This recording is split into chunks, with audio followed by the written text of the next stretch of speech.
good day, and welcome to the Impact Investing Property Show with your host, Samuel I Can Win It Kim. And I hope you guys are ready to go tonight. We have so much to get through on tonight's show. We got our main show, which is usually delivered every Saturday at 6 p.m.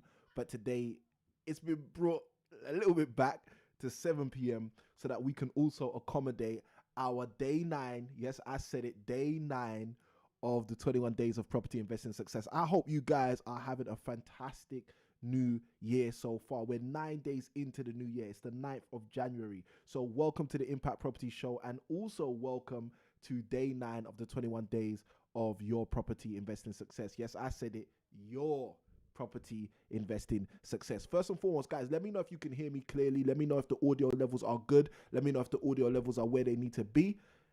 That's going to help us to move forward. Let me know if you guys can see me clearly. Let me know that you guys are ready to go. That's what you got to do. In the chat, just write the words ready to go. And the moment you guys write ready to go, we are going to be ready to go. We are going to lift off like a rocket ship because we've got so much content to go through in tonight's show. Not only equipping you and supporting you with your property interest, but we're also going to be answering questions today. It is the Impact Property Show. So we're going to be opening up the telephone lines, allowing you guys to call in and ask whatever respective property questions you have. So guys, for those of you who are brand new, just so that you know, this is the Impact Property YouTube channel where you get creative property investing on demand. Our hope, our aim, and our goal is to share with you guys creative property investing strategies, experiences, tools, techniques in order to help you move forward in your property investing journey. And we intend to help you move further, faster when you utilize the resources and all of the value that we share with you guys on the show. Now, in light of all of that, tonight is episode 39. So you know what that means? That means for 39 weeks, we have been showing up, giving value as it pertains to the property investing world, what's taking place in the property investing world, what's happening in terms of strategy, etc., etc. So guys, I hope you are ready to go. Let's just start off here. If you are brand new to the show, if this is your first time ever tuning in, your first time connecting with me or something of that sort, feel free to write in the chat the word new, N-E-W, which stands for new. Now, if you're one of the people who have been rocking with us on one of the previous 39 weeks, whether live or on the replay in terms of the Impact Property Show, feel free to write in the comments ready to go because you know what time it is. And side by side with that, if you're one of the people who have been with us over the last 9 days, in terms of the 9 days that we've already uncovered, or the 8 days we've already uncovered, with today being day 9, of the 21 days of your property investing success, then also let me know in the chat by writing the comment ready to go. I'm looking to see who's ready to go on tonight's show. Guys, we've got some insights to share with you. We've got insights to share with you around evictions, okay? Because there are some people who still are having trouble finding information, but also being able to do what they need to do as it pertains to evicting residents or evicting tenants, okay? So we're going to be speaking to you guys tonight a little bit about evictions and a few other things as well. That's one of the news articles that we've got in store for you. But as you guys know, we got a whole value packed show tonight with so many things that we want to share with you. Now, I asked the other day, okay, since we're doing the 21 days of your property investing success, we had 2 episodes, 2 days, 2 live streams where we had this dark mode going on. All right, so I decided to ask you guys, I wanted to ask you guys on the Impact Investing Show, because you guys are showing up on the Saturdays, regularly on the Saturdays. I want to know from you guys, what do you guys think about the dark mode? What do you think about dark mode? Okay, we got the dark lights going on here. We got the purple on this side. Okay, we got the neons on the other side. All right, but it's a darker vibe. It's a darker vibe. Okay, someone said in the comments on one of the weeks of the on one of the shows from the 21 days of property investing, of your property investing success, someone said the dark means there's clarity. All right, which was powerful. I thought that was a powerful statement. So guys, let me know about dark mode. How do you feel about dark mode, or should we go back to light mode? All right, and we want to just mix things up. You know, the thing is, some of you haven't realized, but I'm just letting you know, we're testing stuff. Okay, and the reason we're testing stuff, for those of you who've been rocking with us for a while, you know that we're currently in the process of building out our purpose-built content creation studio. So whilst we build our content creation studio, we're going to be testing a whole bunch of stuff. We're testing out lighting configurations, we're testing out colorings that we want to work with. Obviously, those of you who know that purple is my favorite color, so there's always going to be some splash of purple. And obviously blue's the brand, so you're going to see splashes of blue. But guys, this is what we do. We're having fun with it. We're having fun with it if we're allowed. Are we allowed to have fun with it? Let us know. So let's jump straight in. Like I said, this is the YouTube channel where you get creative property on demand. Tonight is episode 39. So the first question you might be asking yourself, especially if you're new, is how did we get here? How did we get here? So let me explain that to you really, really simply in terms of why we are here. Now, 39 weeks or more ago, I was basically approached by a number of people, some of those through means of WhatsApp messages, some of those through means of Facebook messages, some of those through means of SMS, text messages, and calls. The majority of these people were people who were either one of our clients or one of our students.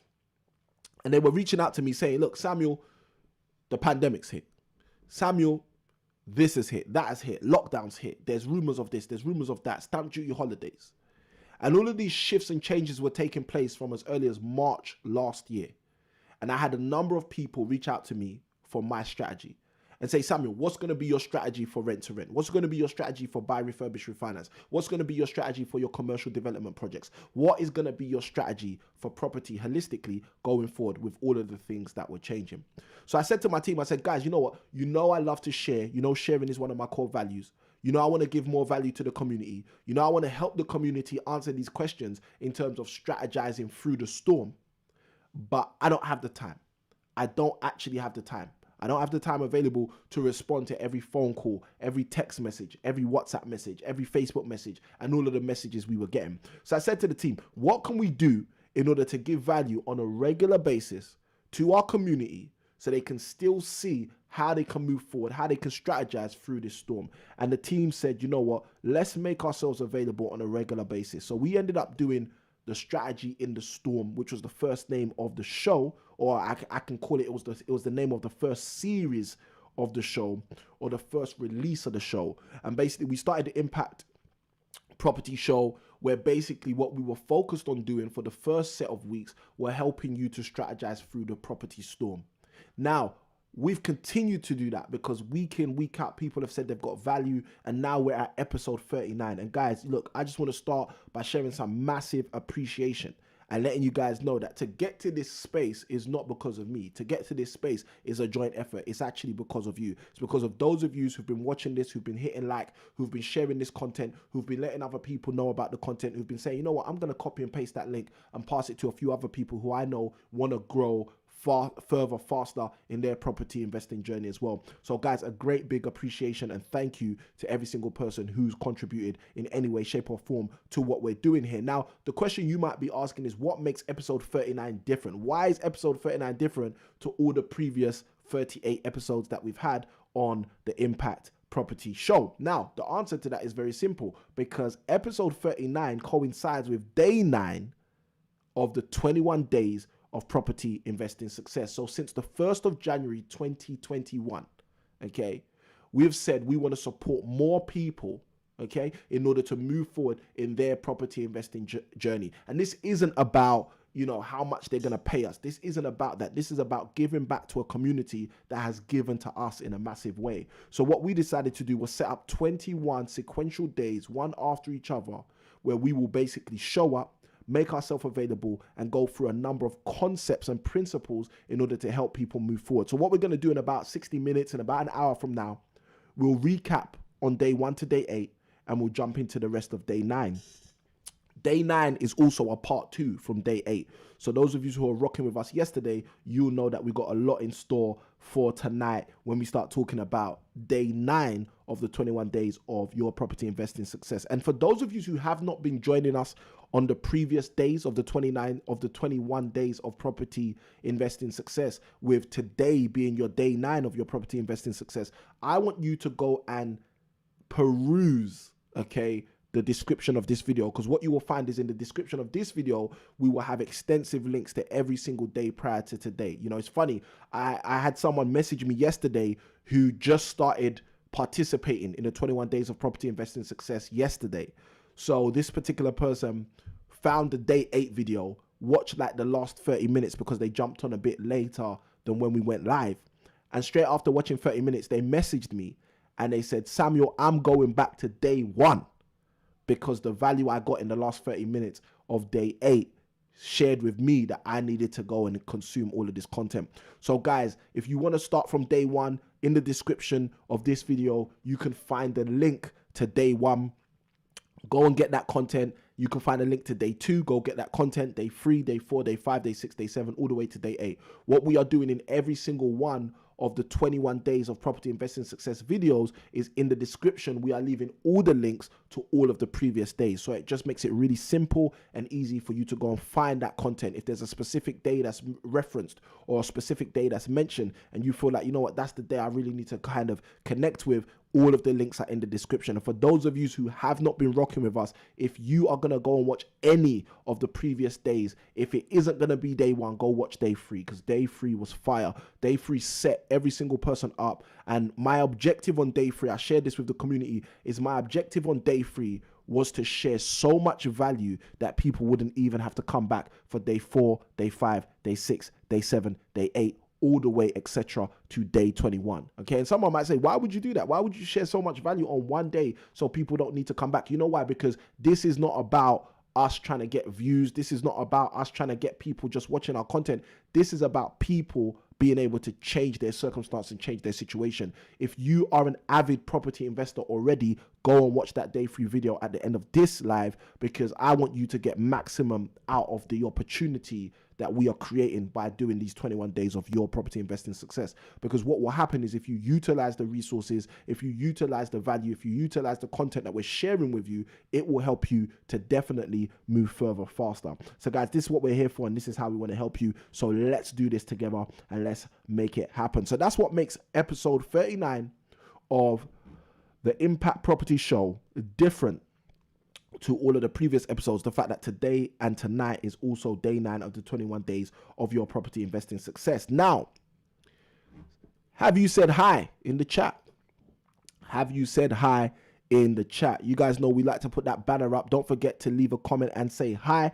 Have you said hi in the chat? If you are watching this content, feel free to say hi. Don't be a stranger. Let us know that you're watching the content. Let us know that you are here side by side with that. Okay, don't forget to like and comment and subscribe. If you are getting any value throughout tonight's live stream, feel free to hit the like button. Let the YouTube algorithm, let the YouTube world know that this is some good content. Side by side with that, not only hitting the like button, why don't you also share, or if you haven't already, subscribe to the channel so you can be a part of our community and you can know every single time we're going live, so you can be a part of that and you can jump on the live. Now, one of the things I really appreciate is those people who hit like before the video starts, before we even get into the content. I've got some likes on the video already. So those of you who've already hit like without being encouraged or instructed, guys, I just love it when you smash that like button and you just tell the YouTube world, this is going to be some good stuff. This is going to be the kind of stuff people on YouTube need to see. So let's jump into the disclaimer and then we'll jump straight into tonight's show. We're going to open the phone lines tonight. The comments and chat is already open. Guys, feel free to let us know what you've got to say. Let us, without further ado, jump straight in. Here's the disclaimer. All information provided and results given are exemplary. Each person's results may vary or differ. Results are based on consistent implementation of strategies, and we advise that you, always seek legal and financial advice from a qualified, we said qualified professional. All right. And then we always like to add additionally that if you are struggling to find such qualified professionals, let us know. Okay. And we will be able to help you.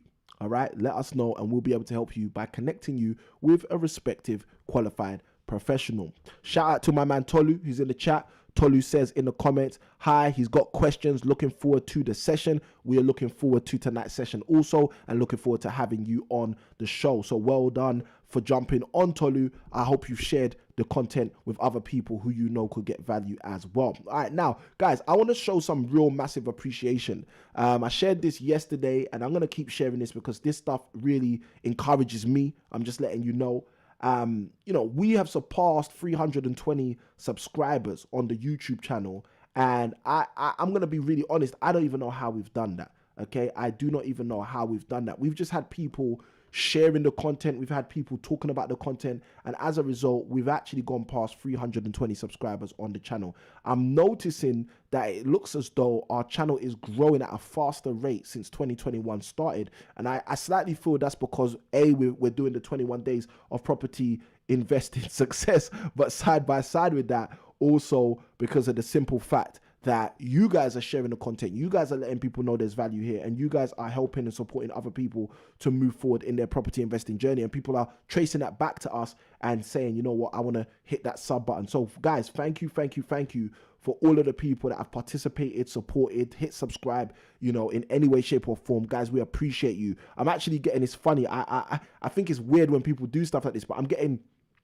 direct messages on my phone right here, people saying ready to go. I really like this. Guys, those of you who can, comment on the YouTube video, okay? Because as you comment on the YouTube video, the other people in the YouTube community can see exactly what you're saying, and it helps everybody understand that the community is not just the people that are watching and commenting on the YouTube, but the community is the wider community of people who are messaging me on these other platforms as well. But guys, it's always a pleasure to be here with you guys, and I really appreciate helping you guys move further, faster in your property investing journey. Now, let's jump into tonight's show.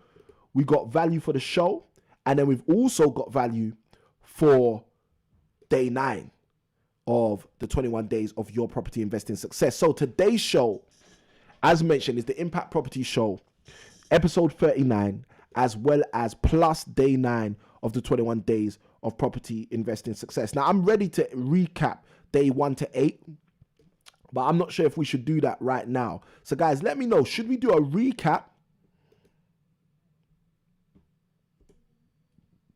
of day 1 to 8, or should we jump straight into tonight's show, straight into the news that we have for tonight's show? Let me know in the comments. All right, should we do a recap of the day 1 to 8 now, or should we leave that to the end of the Impact Property Show and right about now start with our news article and open up the phone lines? We've got Osei Kimwin in the chat. Great to have you online, sir. We've also got KTR in the chat who says hi. Hi to you, KTR. Great to have you on the show again.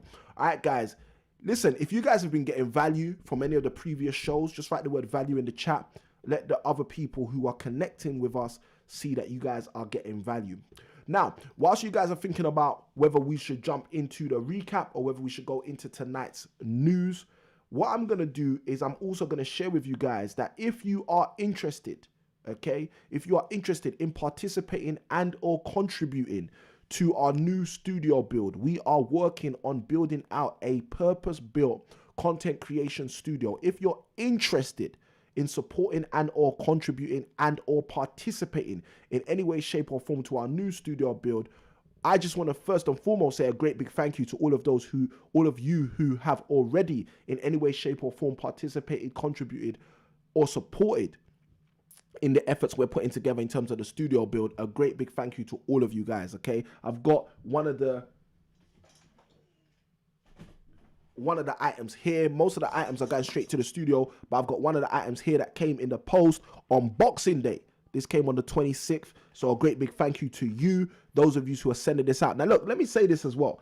If you are out there and you are contributing to our studio build through means of the Amazon wish list, please, there should be an option to write a note, okay? If you're giving a gift, there should usually be an option to write like a gift note or a message, and that should be absolutely free. That should not cost you anything more. What we really want you to do, guys, because look, some of you might think that this is just about us getting products. No, okay?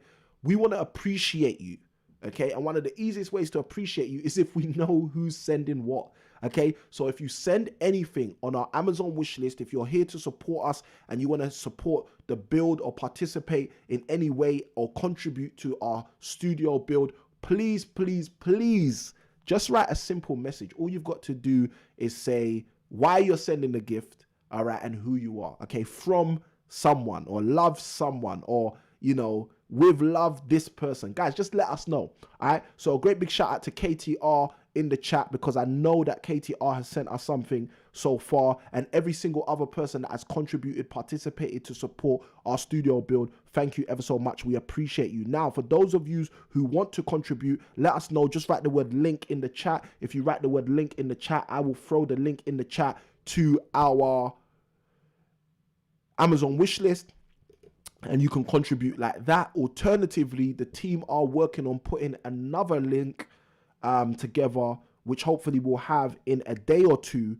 which will basically allow you guys, if you want to give any financial donation to the channel, to do so we can utilize that to buy things like paint, all of the other things we're going to buy, which we're not buying from Amazon, furniture, etc., for the purpose-built content creation studio. So guys, you guys haven't let me know in the chat yet, or am I not looking at the chat properly? You guys have not let me know in the chat yet whether you want us to do a recap or whether you want to jump straight into tonight's news. So what I'm going to do is I'm going to jump straight into tonight's news so that we can jump straight into tonight's news. Hope you guys are ready for tonight's show. So we'll jump straight into tonight's news, and straight at the same time, one of the things I'm also going to do, I think I should be able to do that straight away. Let's do that. Okay, hit that like button, guys, if you haven't already. Hit subscribe if you haven't already. And side by side with that, hit the bell notification so you can be kept up to date with every single time we go live. What I'm going to do, let's go straight into the news. And then straight after the news, we'll push into the recap. And then from the recap, we'll be able to share a few other things. So, news. All right, cool. So, this caught my eye.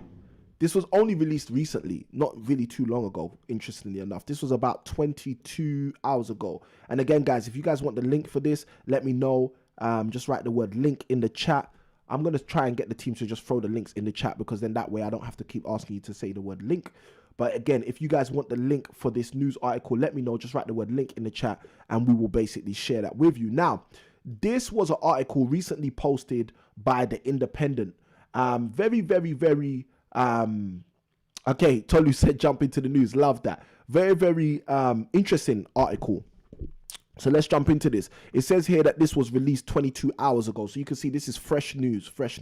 It says eviction ban extended by government just 3 days before previous end date. So for those of you who've been rocking with us, for those of you who've been on the Impact Investing show over the number of weeks we've been running the show, this is episode 39. So again, one of the 39 previous weeks or 38 previous weeks besides tonight, you would know that one of the topics we have covered have been the actual eviction bans. And we've been talking about what the government have been doing, how the government have said, you know what, you can't evict anybody legally. This is the stipulant, blah, blah, blah. And they've given you all this information. Now, look, let me say this because I think it's important to say such information. And a lot of the time people don't realize how important this is. As a landlord, okay, as a landlord or as a property investor, it is extremely important, okay? It's extremely important that you take time and you make sure that you are up to date with the news, okay? And when I say the news, I'm not just talking about the news like news at 6 p.m., BBC News. No. I'm not talking about that kind of news. And most of you know that already because of the way that I vilify and scrutinize news on our show, okay? So I'm not talking about the news as the news per se, but what I am talking about is property news that relates to you as a property investor.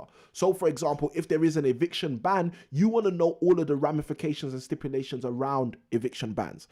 So for example, if there are bounce back recovery loans being given to investors or being given to business owners, you want to know the stipulates around that. I remember doing a show a number of weeks ago talking about how there are people who are taking bounce back loans and thinking they can use the 50,000, 30,000 or whatever they're taking from a bounce back loan in order to go and invest and buy properties. And guys, things like this you have to be very careful of, okay? Things like this you have to be very careful of, because legally you cannot do that. Okay, but if you don't know, you don't know, and what you don't know, you don't know. And as a direct byproduct, people many times get in trouble, get burnt because they go and do things that they're not allowed to do, shouldn't do, or they're not supposed to be doing. So let's jump into this anyway. Let's read this article and break it down so you guys can get the value from them. So it says eviction ban extended by government just 3 days before previous end date. It says bailiff enforced evictions will remain banned for 6 weeks. So this is a new 6 weeks extension to the evictions that were previously banned previously. All right.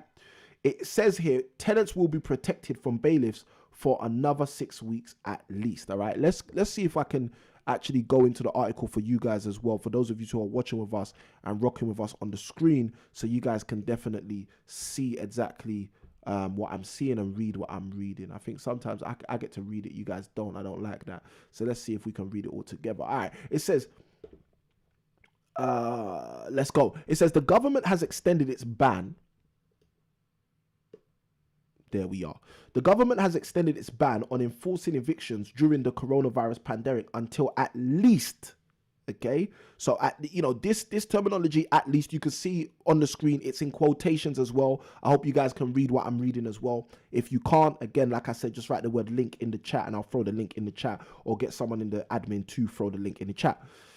The reason this is important is because they're putting this in quotations. So these reporters are letting you know that if we say this is until the 21st of February, we could be wrong. So they're saying at least the 21st of February, ministers have announced. Let's keep going. It says the emergency measure, and they're calling this an emergency measure, which again, I find kind of interesting.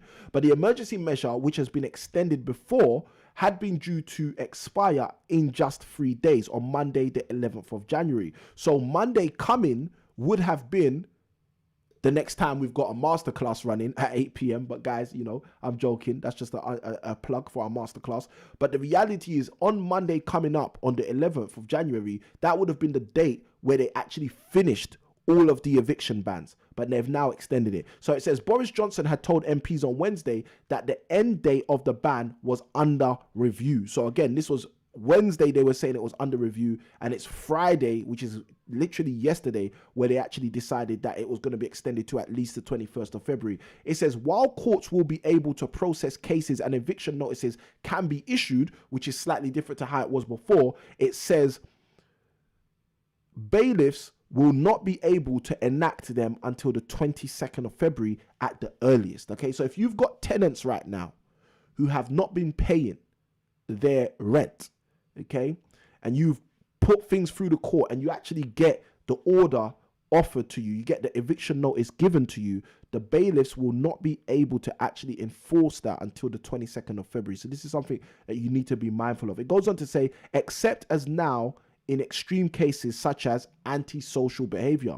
So again, this was something I flagged previously in terms of what these extreme cases were and how you as a property investor could use them to your advantage. Let's go further. It says during the first national lockdown, the government legislated to stop courts hearing possession cases, which is what I mentioned a moment ago, effectively banning evictions outright for any reason. So they're sharing here, a little bit about the history. Previously, every single person was basically stopped from being able to take these situations to court. And if you couldn't take them to court, then equally you couldn't get an eviction notice. If you couldn't get an eviction notice, then obviously you can't move forward with this process at all whatsoever. But they've slightly changed that now by allowing people to actually be able to get the eviction notices from the court, but not being able to allow the bailiffs to actually enforce. It goes, some housing campaigners and charities have warned that the latest 6-week extension will be inadequate to protect tenants. Now, this is very interesting because, well, let's keep reading and you guys will see yourself.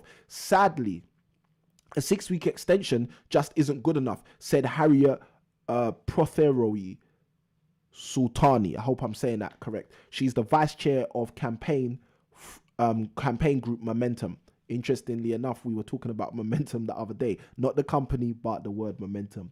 It says they have around 1 million people currently in rental arrears and facing eviction in the middle of a pandemic. The ability of landlords to extract rent cannot be valued above the lives of working people. The ban needs to be extended and pandemic rent debt needs to be forgiven. Now look, guys, this is crazy. Okay, I'm going to just say that to you because if campaigners are pushing for what they're calling pandemic rent debt to be forgiven, what they're basically pushing for is any landlord, any investor who's actually owed money right now as a result of the pandemic to actually not be able to get that money back. Now, I personally don't agree with that, okay? And I don't agree with that for several reasons, but one of the main reasons I don't agree with that is because landlords and investors are not going to get mortgage relief. Okay, and I use this word very, very specifically. I said mortgage relief. Okay, so landlords and investors were able to get mortgage holidays. And one of the things I warned against mortgage holidays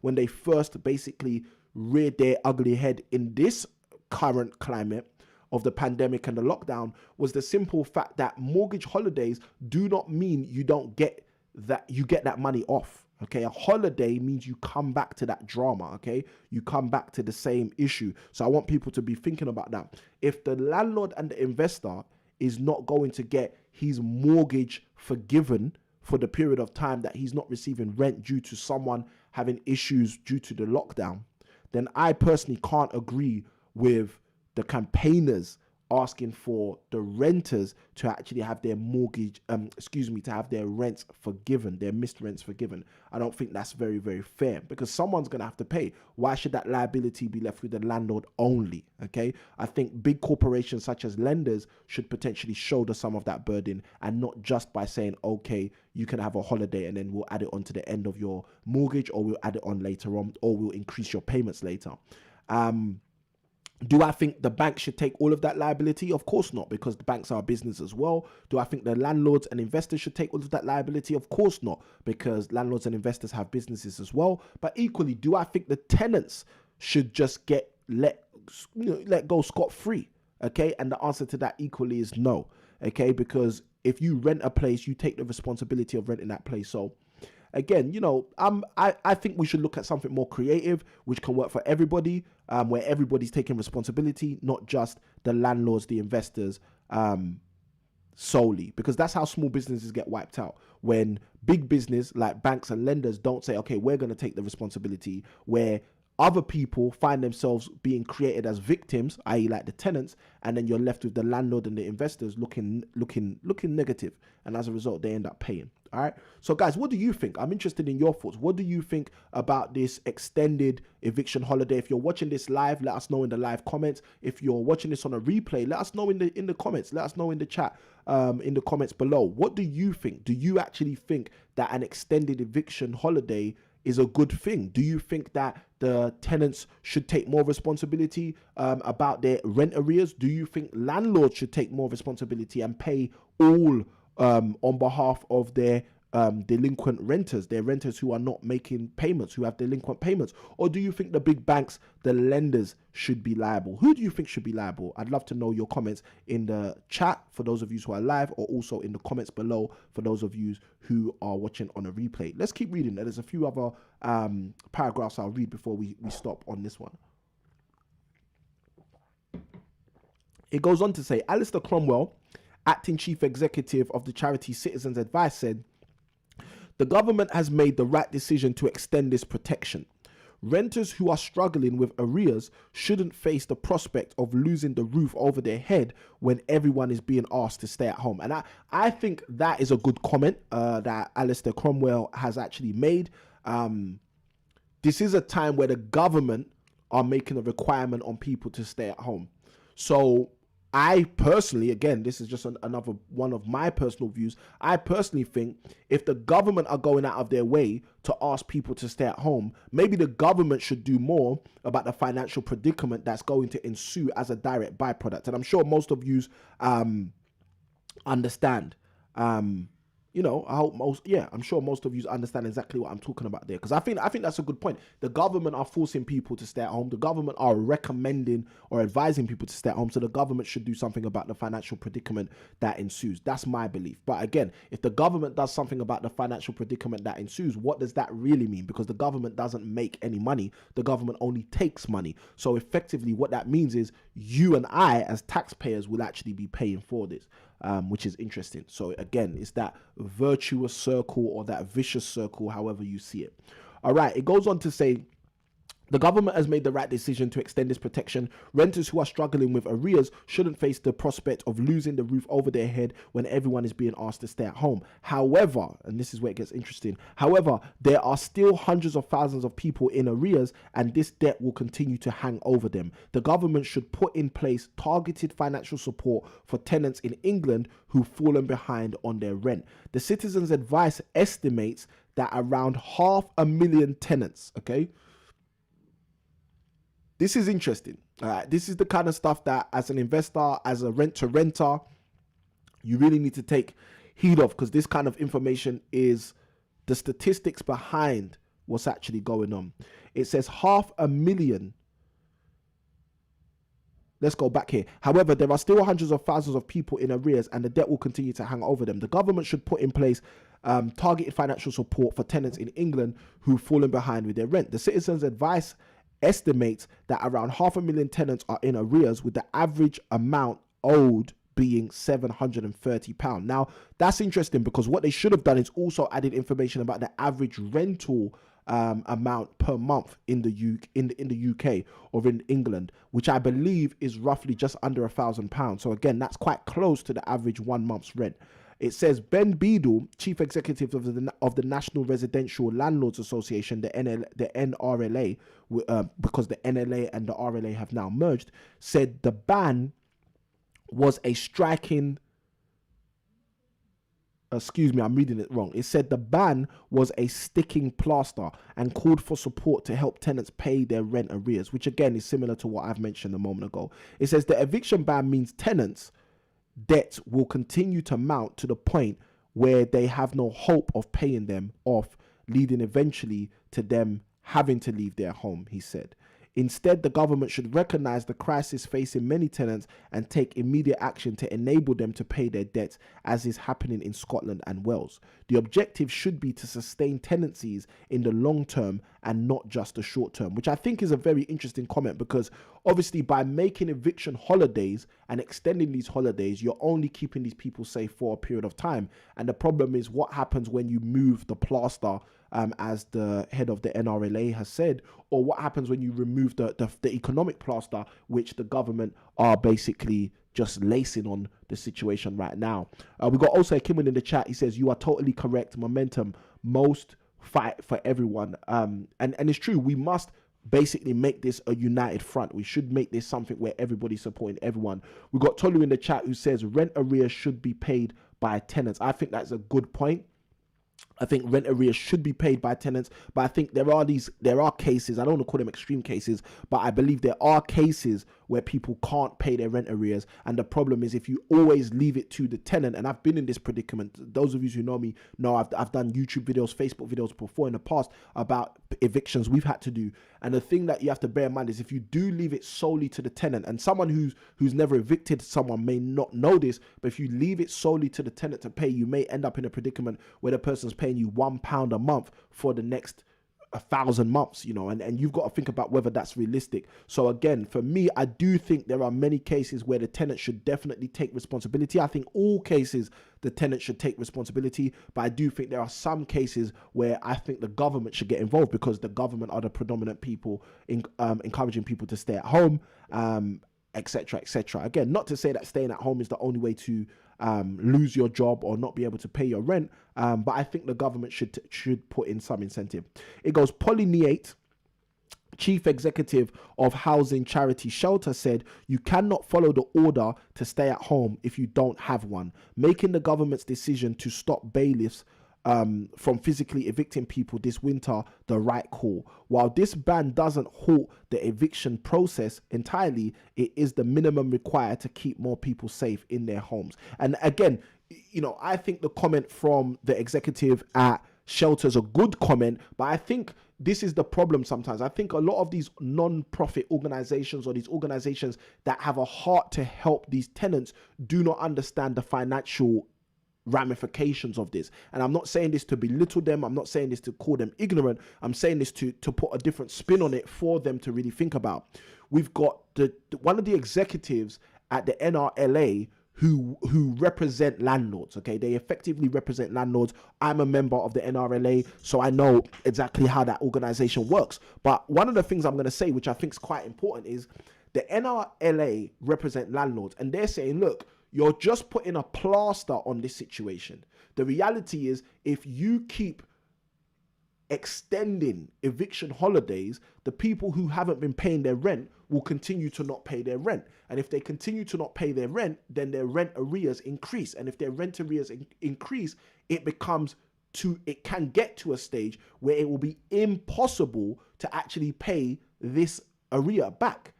How are you going to pay a debt back which is way beyond your average salary? Or how are you going to pay a debt back which is way beyond your current income or your expected income with your current qualifications or your level of development?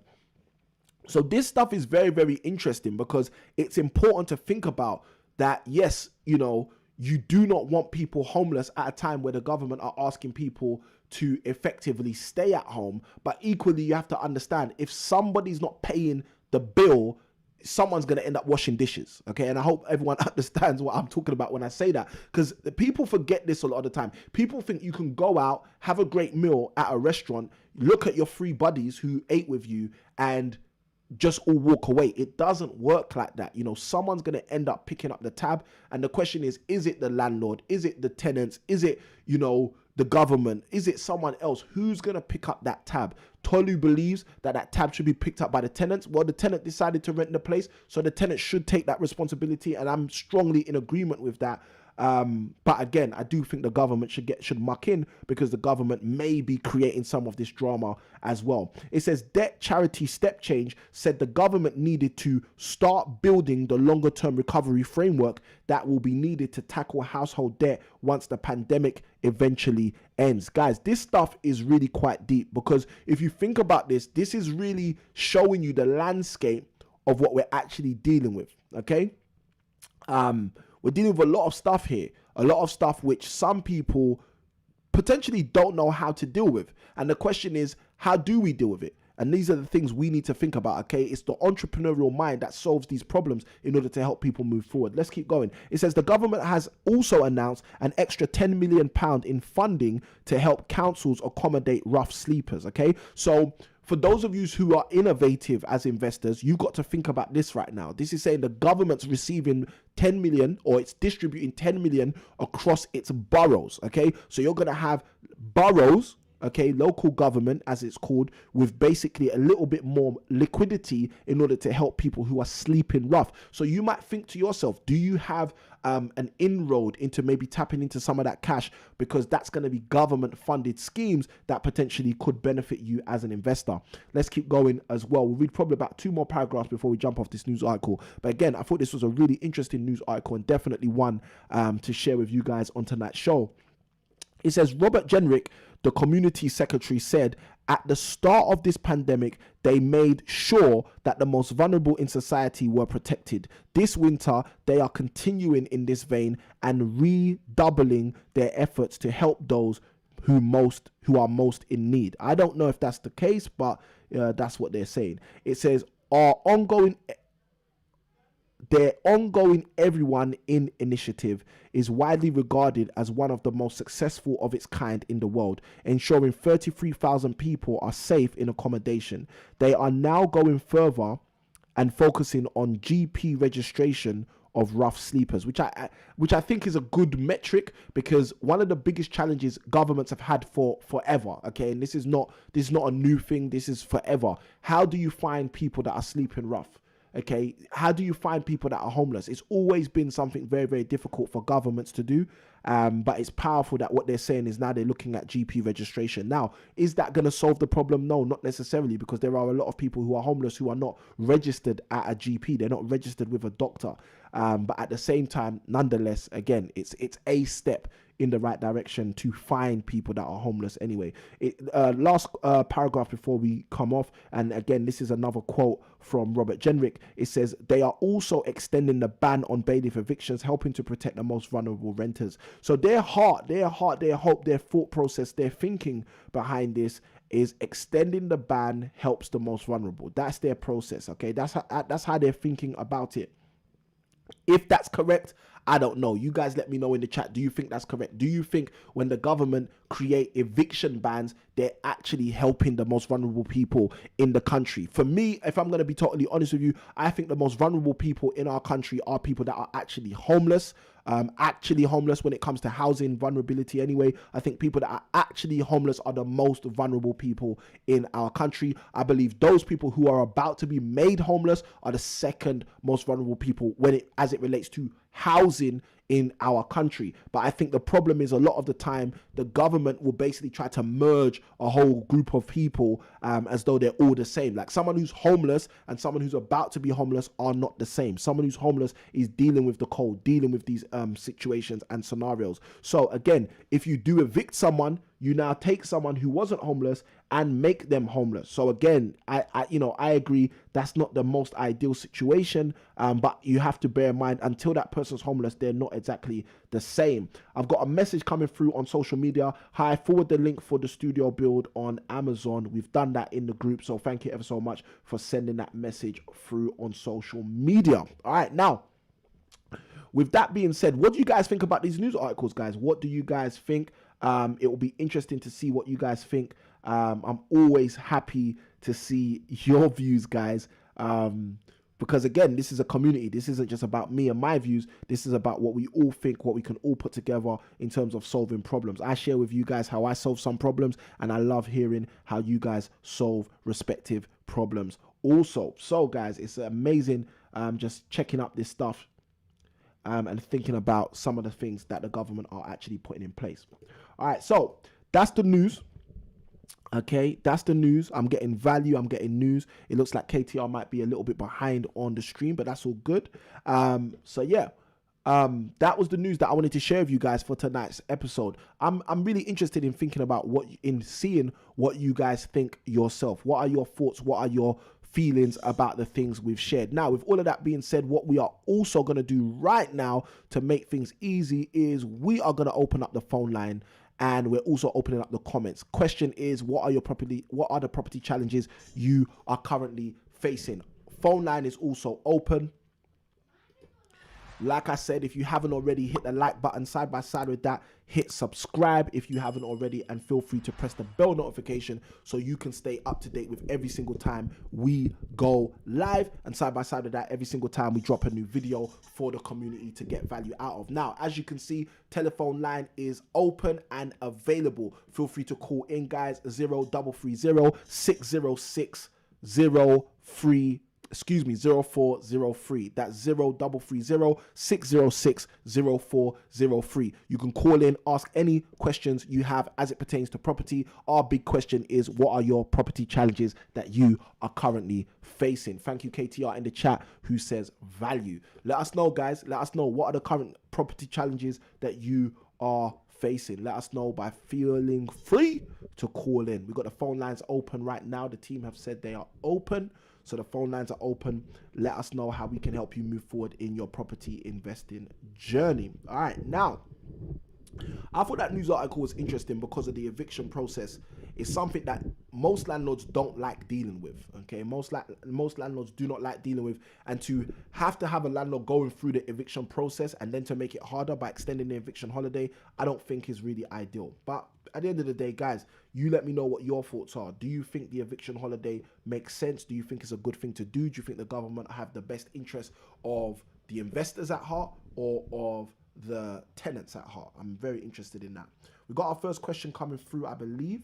I'll be checking that in a moment. And guys, like I've said, the phone lines are open. Feel free to let us know, or feel free to call in if you have specific questions that you want to ask us on the phone line also. So the phone line's also open for those of you who want to utilize the phone line in order to get some value also.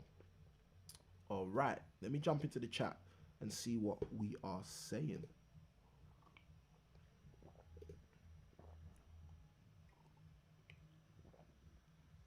Okay, so this is Tolu. Tolu's commenting on the news. Tolu, powerful comments. So Tolu says he does think support from the government would be great as well, although he ultimately thinks that the arrears should be paid somehow. And I agree with that because, you know, like I said a moment ago, the landlord is going to have to pay his mortgage. If you have a portfolio of 10 properties, you've got 10 mortgages to pay, for example. If you've got 10 tenants, let's assume that this whole portfolio is a portfolio of single let properties. If you've got 10 tenants who are not paying their rent, then the issue with that is you cannot call up 10 mortgage lenders and say to them, oh, I'm not going to pay my mortgage because I've got no tenants paying my rent. Yeah, because I don't have any of the tenants paying my rent. That's not going to happen. Okay, so if you know that's not going to happen, we need to create systems and framework that works accordingly in regards to the fact that that's not going to happen. And I think sometimes the government forget that, and I think that's something we have to. Well, I wouldn't say they forget it because I don't think they actually forget it. What I think it is the government put in place legislation that works for them but doesn't necessarily work for everybody, and I think that's part of the problem. So yeah, in my view, I think the government could do more, and there's several different ways the government can do that. One of the ways the government could do that is by chipping in. That's one of my strong beliefs. I think the government can chip in, and they should always think about it. So again, Tolu, thank you for your comment. I think that's a powerful comment. And again, I also agree. Government, I think, should get involved, but ultimately the tenant is liable, so the tenant should be liable. All right, guys, any comments, any other comments, any questions? Tolu, you mentioned earlier that you had questions. So feel free to send your questions in, or feel free to call in.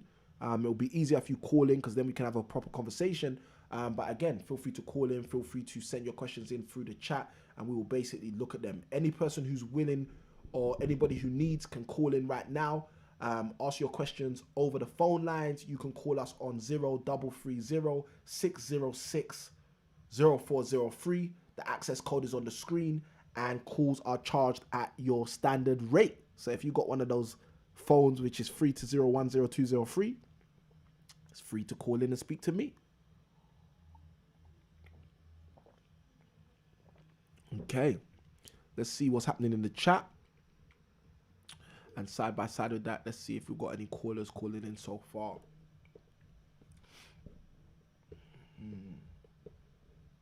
Okay, we had another news article that I was going to share with you guys as well, but I didn't know if it would be of interest because I know not all of us are into development. If you guys are interested in another article where it's kind of geared towards development and construction, if you're interested in that, let me know, guys. I'll be happy to share that with you guys as well. It's just another article I came across this week, which I thought was quite interesting. Obviously, you guys know I'm into development, so there are times where I'll be reading articles which are a bit broader than the kind of stuff we talk about on the show for typical investors, as it were. So definitely open to talking about that as well. If you guys want us to go with that, we can jump into that too. Just let me know by putting in the chat the word more news, and we will definitely jump into that too. All right, so guys, phone lines open. If we don't get any calls soon, we're going to jump straight into the recap of day 1 to day 8, and we're going to jump into day 9 of the 21 days of your property investing success. I'm very, very ready to do that. Let's do that. Let's jump in. So we're going to go into the other news article, share that with you guys, for you guys to get some insights into what's happening in a broader perspective also. So let me just cue this up. We should be able to do this. Yep, we got it. All right, so this other article is really targeted or really geared around RICS, which is the Royal Institute of Chartered Surveyors, for those people who are into the kind of construction industry or into property in kind of a larger scale. All right, so I'm gonna be sharing this article with you so you guys can get some insights into what's being shared here. So it basically says RICS rules out material uncertainty across the UK property sector despite lockdown. Okay, now again, it's just an interesting article because it relates to the cost of materials, the price of materials, and all of those things which basically have an effect on people who are doing development scale projects, etc. And this came out from Investment Week, for those of you who follow Investment Week or such article. So this was earlier on in the week. This was on the 6th of January. This was released. It says, let me jump straight into the article. It says the Royal Institute of Chartered Surveyors, RICS, has confirmed it will not be recommending the re-implementation of material uncertainty clauses, which is a clause that you put inside of contracts at times. It says, despite renewed national lockdowns. It says, following a meeting of the RICS Material Valuation Uncertainty Leaders Forum yesterday, the 5th of January, the body concluded that new restrictions did not affect the ability of independent valuers to ascribe accurate valuation to property assets. It goes on to say, investors' eye exit door as property funds prepare to reopen. As such, it extended its recommendation from the 9th of September 2020 to remove the MUC from all UK real estate, excluding some assets valued with reference to trading potential, which mostly includes leisure and hospitality assets. In a statement, the body clarified that while its recommendations are reached with a forum consisting of a large range of independent valuers, the decision to insert, maintain, or remove a declaration that a valuation is materially uncertain is that of the valuer. I'll read the next paragraph and then kind of summarize on this. It says, Rupert Johnson, Global Head of Valuation and Advisory at Frank Knight, a forum member, said that while the MUC was mentioned in passing during the discussions, there is no reason to put in a material uncertainty clause because there is no observable market because there is an observable market and we have had 9 months to get used to it. And then it goes on to say what he added, etc. So guys, this article is interesting because as investors, this is going to affect us through means of our surveyors and our valuations that we're going to continue to get. So this is something that's of interest as well for those of you who are refinancing properties, or those of you who have people who are around you who are going to be looking at some kind of valuation at some stage as well. All right, so Tolu's jumped in and said he's on the call. So if Tolu's on the line, I should be able to feed him through. Bear with me, Tolu, and we should be able to get you on the line. And guys, let me know in the chat if you can hear Tolu when we get Tolu on. Let me know in the chat if you can actually hear Tolu. We should be able to have Tolu on any moment now. Good evening, Tolu.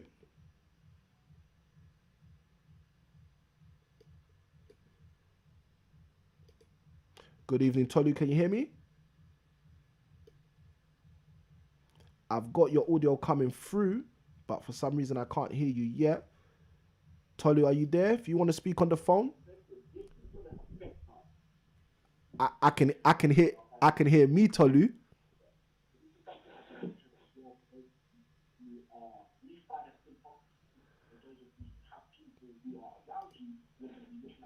Okay, Tolu. So I can hear you. I've got you on the phone. What you need to do, Tolu, is talk to the phone. Don't talk to YouTube. YouTube at times is slightly delayed.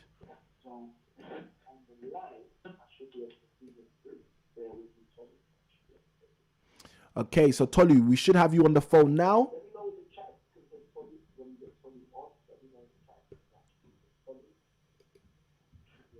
We should have Tolu on the line. I'm hearing myself through Tolu's phone, but I'm not hearing Tolu yet. Hello. Hi, Tolu. Hello, can you hear me? Yeah, I can hear you clearly. Speak on the phone. Don't speak to YouTube. Speak on the phone. You got to mute the YouTube.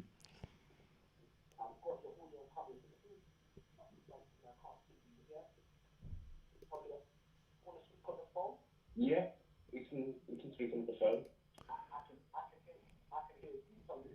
Oh. Tolu, can you hear me?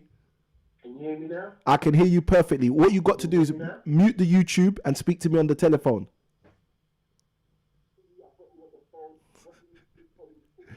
The joys of technology, guys. The joys of technology, guys. If you're ever gonna call, you should be able to hear me on the phone perfectly, guys. Those of you, if you are ever calling in, always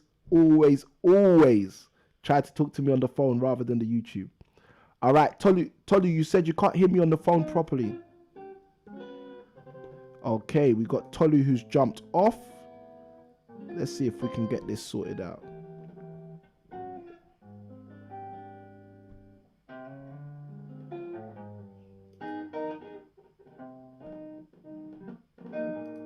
Okay, guys, we are just dealing with our tech right now as we wait to see if Tolu's going to call back. Tolu, we could hear you on the phone perfectly. We could hear you perfectly on the phone, Tolu. But guys, this goes for anyone. Whenever you call in, try to make sure you're speaking on the phone. If you speak on the phone, you will hear us clearly. If you speak on YouTube, you're gonna get a delay. YouTube is slightly delayed when you call in real time. Hopefully, I think Tolu's called back, so we should have Tolu back on the phone. Tolu, can you hear me on the phone?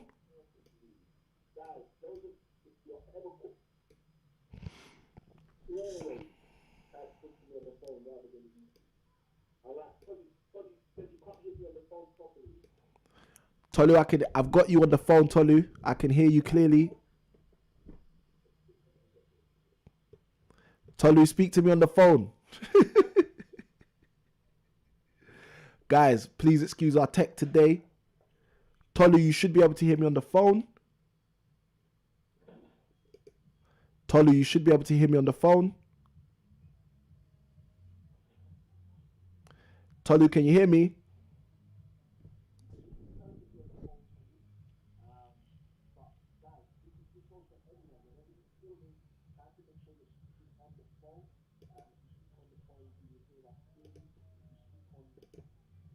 Hi, Tolu.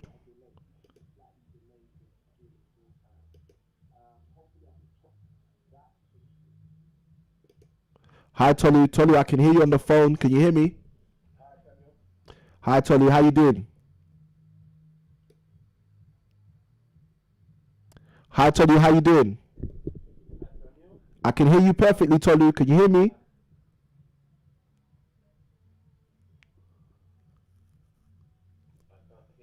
You can't hear me on the phone at all?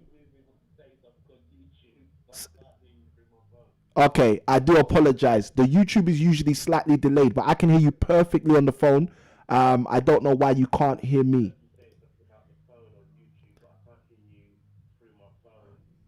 Okay, give me one moment. Let me see if there's something I need to do. Hold on one moment. Yeah, I can hear you perfectly. You can put the question in the chat if that's better for you. But what you should be able to hear me on your phone perfectly right now, because I'm hearing myself through your phone now as well.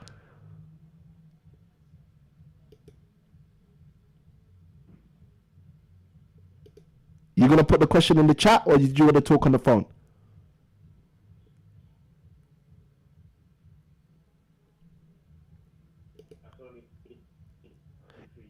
Is that any better? Can you hear me now? Yeah, I can hear you now, live and clear. Through the phone, yeah?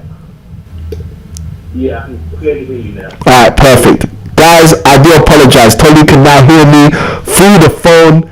Tech. My apologies. Alright.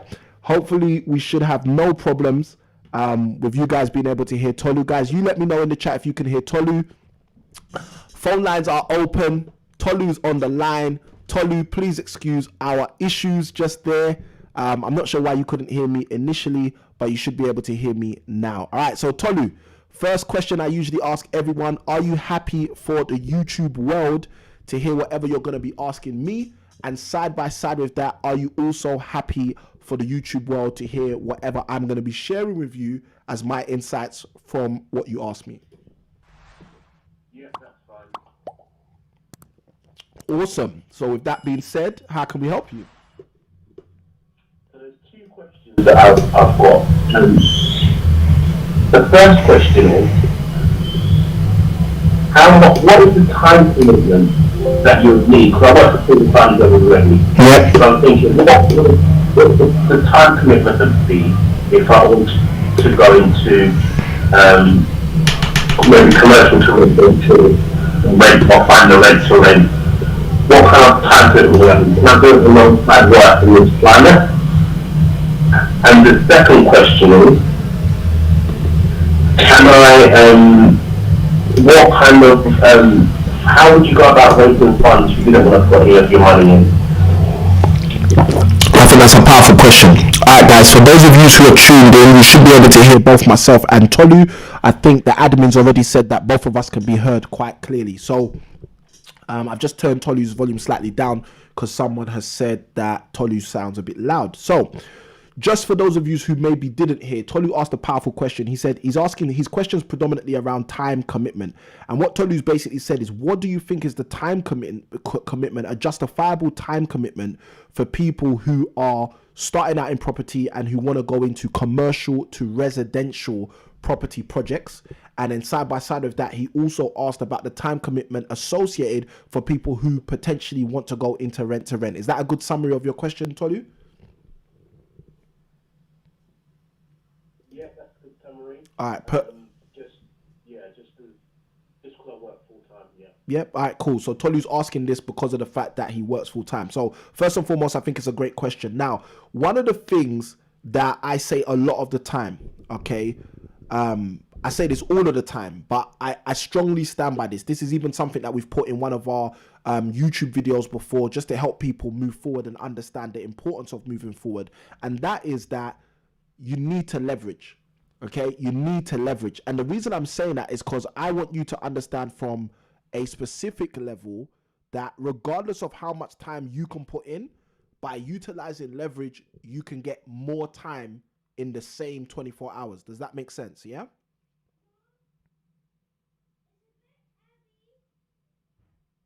You with me, Tolu? Yeah. Yeah, I can hear you now. All right, so I'm going to start breaking down exactly what I think is required as the time commitment. But like I said, to start all of that off, I want to lay that foundation that I've said. The foundation is you need to start by understanding leverage is your friend. Leverage is the key to basically succeeding in terms of what we're going to be talking about. I hope that makes sense, yeah? All right, so with Tolu working full time, okay, just like anyone, okay, yeah, I'd say it like that. With Tolu working full time, just like anybody working full time, one of the keys in terms of being able to actually maximize your opportunity is definitely going to be connected with you having a schedule, you having a plan, and you being able to implement your schedule and your plan in order to win at the highest level. So what does that look like, or what could that look like? So let's go into that. The first thing is, I would say property at any level breaks down to certain metrics. The first metric is finding great deals. I always talk about that because that's my key thing. And the reason it's my key thing is because if you don't find a great deal, you can't do a great deal. If you don't find a deal, you can't do a deal. If you don't find a bad deal, you can't do a bad deal.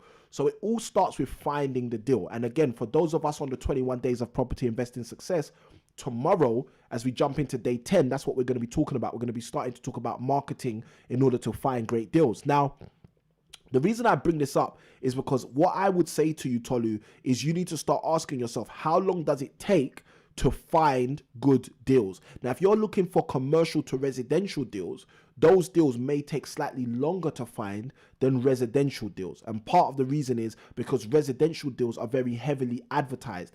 Residential deals are very readily shared and made available on platforms like Zoopla, on platforms like Rightmove, etc., etc. Not to say that that's where you need to go to get the best deals, but those platforms have deals at the ready. They have opportunities at the ready, which you can go in, maybe further negotiate, find better opportunities, etc., etc., etc. So this is something to be mindful of, that, okay, you know, there are already deals available through means of something like Rightmove, through means of something like Zoopla. So if I want to go and find something on a commercial level, am I going to find it as easy as I would find a residential opportunity? So the first thing, again, like I said, is think about leverage as your foundation. But side by side with thinking about leverage as your foundation, you need to start looking expansively at saying, okay, how long could it take me to find a commercial to residential deal? Now, in the world of commercial to residential, depending on how you're approaching things, okay, and I think the easiest way for me to really give you some value in your answer is by giving you an actual, not case study, but giving you an actual example, which will help. So the example I'm going to break down to you is utilizing agents. And the reason why is because that works on both commercial and residential platforms. So if you are looking for residential deals, what you might find yourself doing is actually going to, approach a number of residential estate agents. Whereas if you're looking for commercial deals, you can then find yourself, instead of looking for residential agents, going to look for commercial agents. Now, if you're the kind of person, like I was sharing, I think it was on one of those days where we were sharing about this previously, we spoke about momentum. You could be the kind of person who's currently in your full-time job making 2 or 3 calls to estate agents a day. Let's say we're talking about commercial agents. The question is, okay, how could you use leverage, like I spoke about a moment ago, and ramp those 2 or 3 calls up to something like 10, 20, maybe even 30 calls a day in terms of speaking to agents? Now, you might say to me, look, Samuel, I work full time. In terms of time commitment, I don't have the time. I've only got like an hour a day or 2 hours a day. Well, the reality is that those 2 hours a day, I can guarantee you, are more than enough for you to put structure in place in order to start leveraging other people's resources so that you can start making more calls. Now, what do I mean by that? Well, one of those ways that I teach my coaching clients is basically by using virtual assistants. That's one way. By utilizing virtual assistants, you can have a team of virtual assistants or or a specific individual as a virtual assistant or an admin assistant who's making those calls every single day, who's hammering the phones, who's speaking to commercial, residential, or whatever other agents you're looking at speaking to on a regular basis. And they can make those 10 calls every single day and then give you a feedback in an hour kind of summary at the end of the day. So you're still using that same hour, but the difference is now I've got 30, 20 calls being made every single day by my admin assistant, and now I'm getting a summary for an hour at the end of the day, rather than me using that hour to just try and make 2 or 3 calls and then say to myself, this isn't working. So I would say whatever time you've got, it's enough time, okay? There's someone else out there using the same amount of time you've got in order to produce the results. The question is, how do you get the most out of that time in order to move forward? So hopefully that helps you in terms of answering the question, Tolu.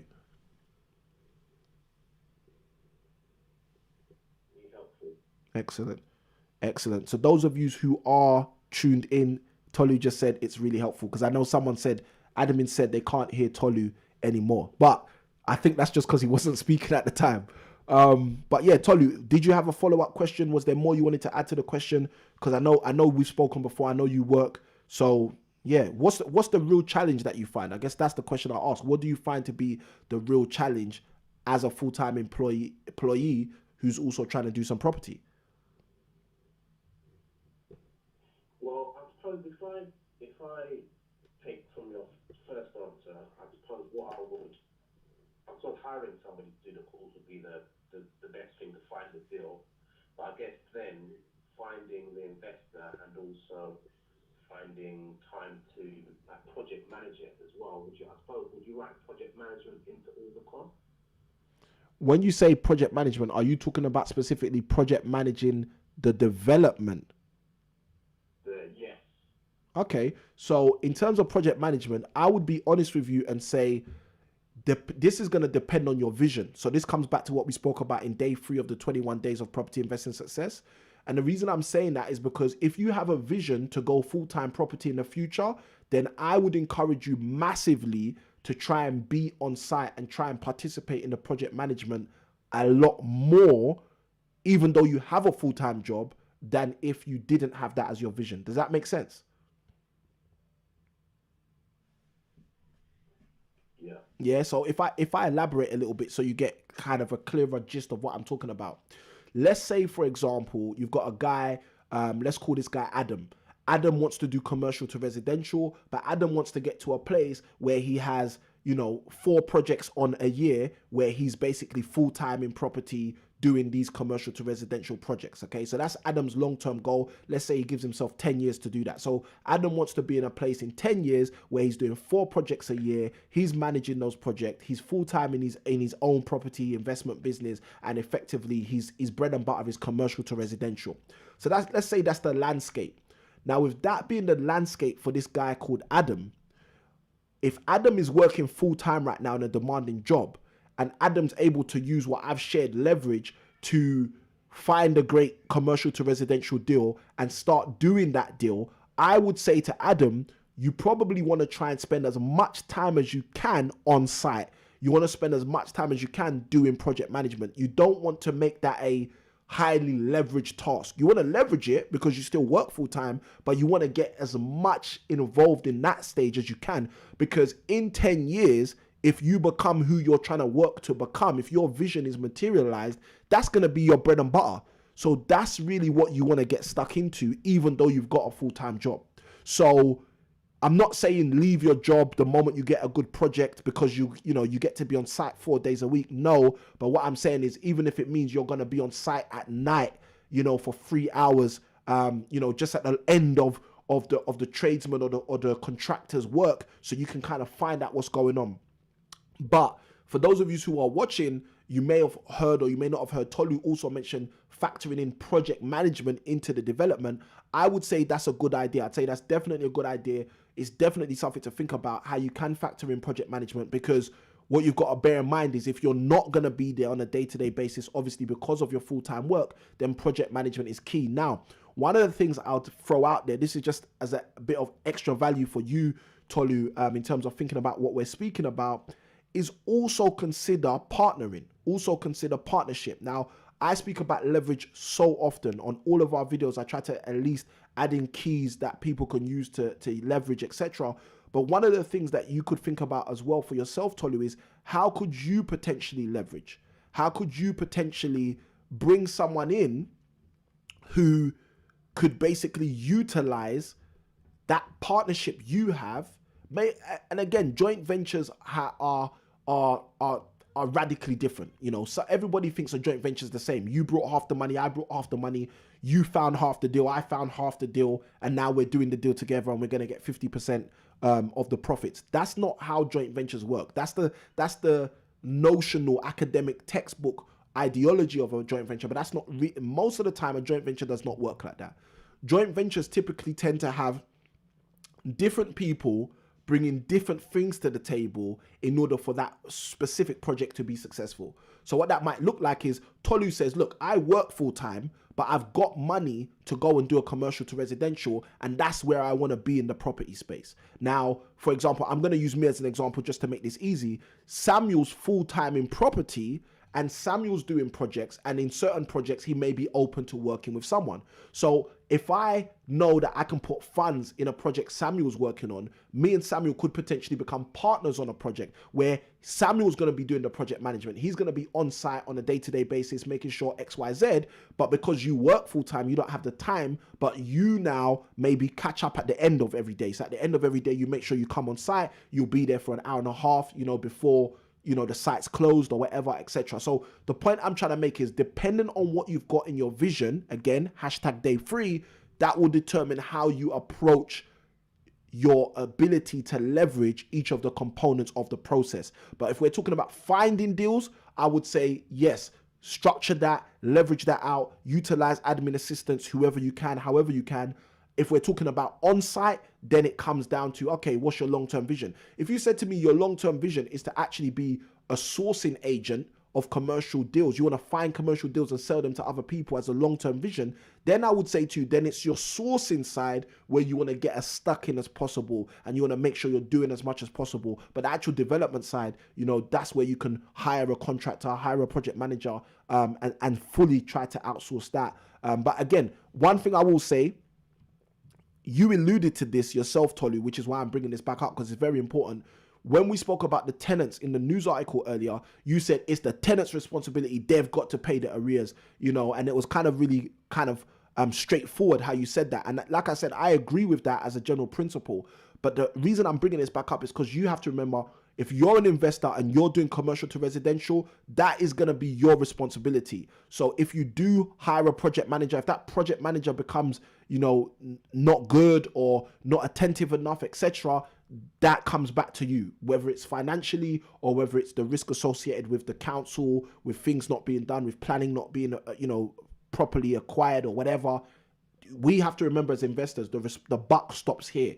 The responsibility is with us. So I just want to encourage you and remind you of that as well, as you think about the things we're talking about going forward. So hopefully that helps.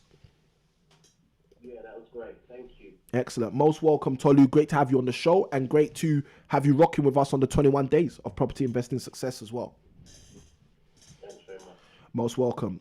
All right, guys. So phone line's still open. Great to have Tolu on. Great question. Fantastic question from Tolu. And I thought that was extremely helpful. Also, just hearing kind of Tolu's views in terms of how he can start to leverage in his current predicament in order to move forward in his property investing journey. So guys, like I said, phone line's still open. We're going to be wrapping up the phone line soon just because we want to be shifting into a few other things on tonight's show. We want to really jump into the content for day 9, as we know many of you are interested in jumping into that. So again, feel free to give a call, guys. If you want to jump on the phone, if you've got a specific property challenge that you're dealing with, we'd be happy to take your call and bring you guys into seeing exactly what we're talking about on tonight's show. So, all right, let me jump back into the chat, see if anybody's in the chat asking any questions. And then straight after that, we will go into our recap for the day 9. Who's looking forward to the day 9 content? If you're looking forward to the day 9 content, just write the word day 9 in the chat. Thank you, Tolu. I see your comment saying value in the chat. Give us a stars. Give us a star rating. Tolu, let us know. 5-star, 4-star, 3-star, 2-star, 1-star answer to your question. Always happy to get some feedback and see how you guys rate the responses that we give you guys on the show. All right, so I think I've caught up with the chat. Just jumping in the chat quickly. Tolu said, hi, got questions. Looking forward to the session. Looking forward. Hi. We got the studio link inside. Jump into the news. Momentum. Just fight for everyone. Rent arrears should be paid by tenants. Value news. I don't think support from the government would be great as well. Oh, I do think support from the government would be great as well, although I ultimately think that the arrears should be paid somehow. Totally agree. I'm just on the call. Cool. I don't think so. All right, good stuff. So KTR, you wrote in the comments, I don't think so. What was your I don't think so about? Let us know what was your I don't think so about, just so that I'm not missing anything on tonight's show. All right, so guys, I think we're about that stage right now where we can jump into the content. Yogesh, call in for that one, man. Yogesh, call in for that one. Yogesh asked a powerful question. The reason, you know what, maybe I'm laughing and maybe I think Yogesh's question is so powerful because I've been dealing with this week. I've actually been dealing with a client working on a case like this very week. Powerful question. Yeah, Yogesh, feel free to call him. Feel free to call in if you want to ask that question. We can jump into that question real quick before we push forward onto the day 9 content. I'm happy to do that if you want to do that, Yogesh. All right, guys. So if we don't get a call from Yogesh in a moment, I will share with you guys my views on Yogesh's question still. So Yogesh, there's no pressure. You don't have to call in. But if you are happy to call in, technically from experience, what I know is answering questions like that at times needs a bit more of a context. So that's why I'm saying if you're available to call in, feel free to call in. We'll go through that. All right. Tolu says in the chat, 5 stars. Thank you ever so much for your rating, Tolu. We appreciate you. For those of you who do want to call in, phone line still open, 0330-606-0403. Access code is on the screen and we are ready to go. So if you have a call, feel free to call in. If you've got a specific issue that you're dealing with in your property journey, feel free to call in and we'll be happy to work with you guys, pushing you forward and further, faster in your property investing journey. Guys, if you got value on tonight's show already, write the word value in the chat. Side by side with that, hit that like button. Let the YouTube world know that you are getting value from tonight's show. Guys, tonight's show has been exciting and I'm looking forward to jumping into the content.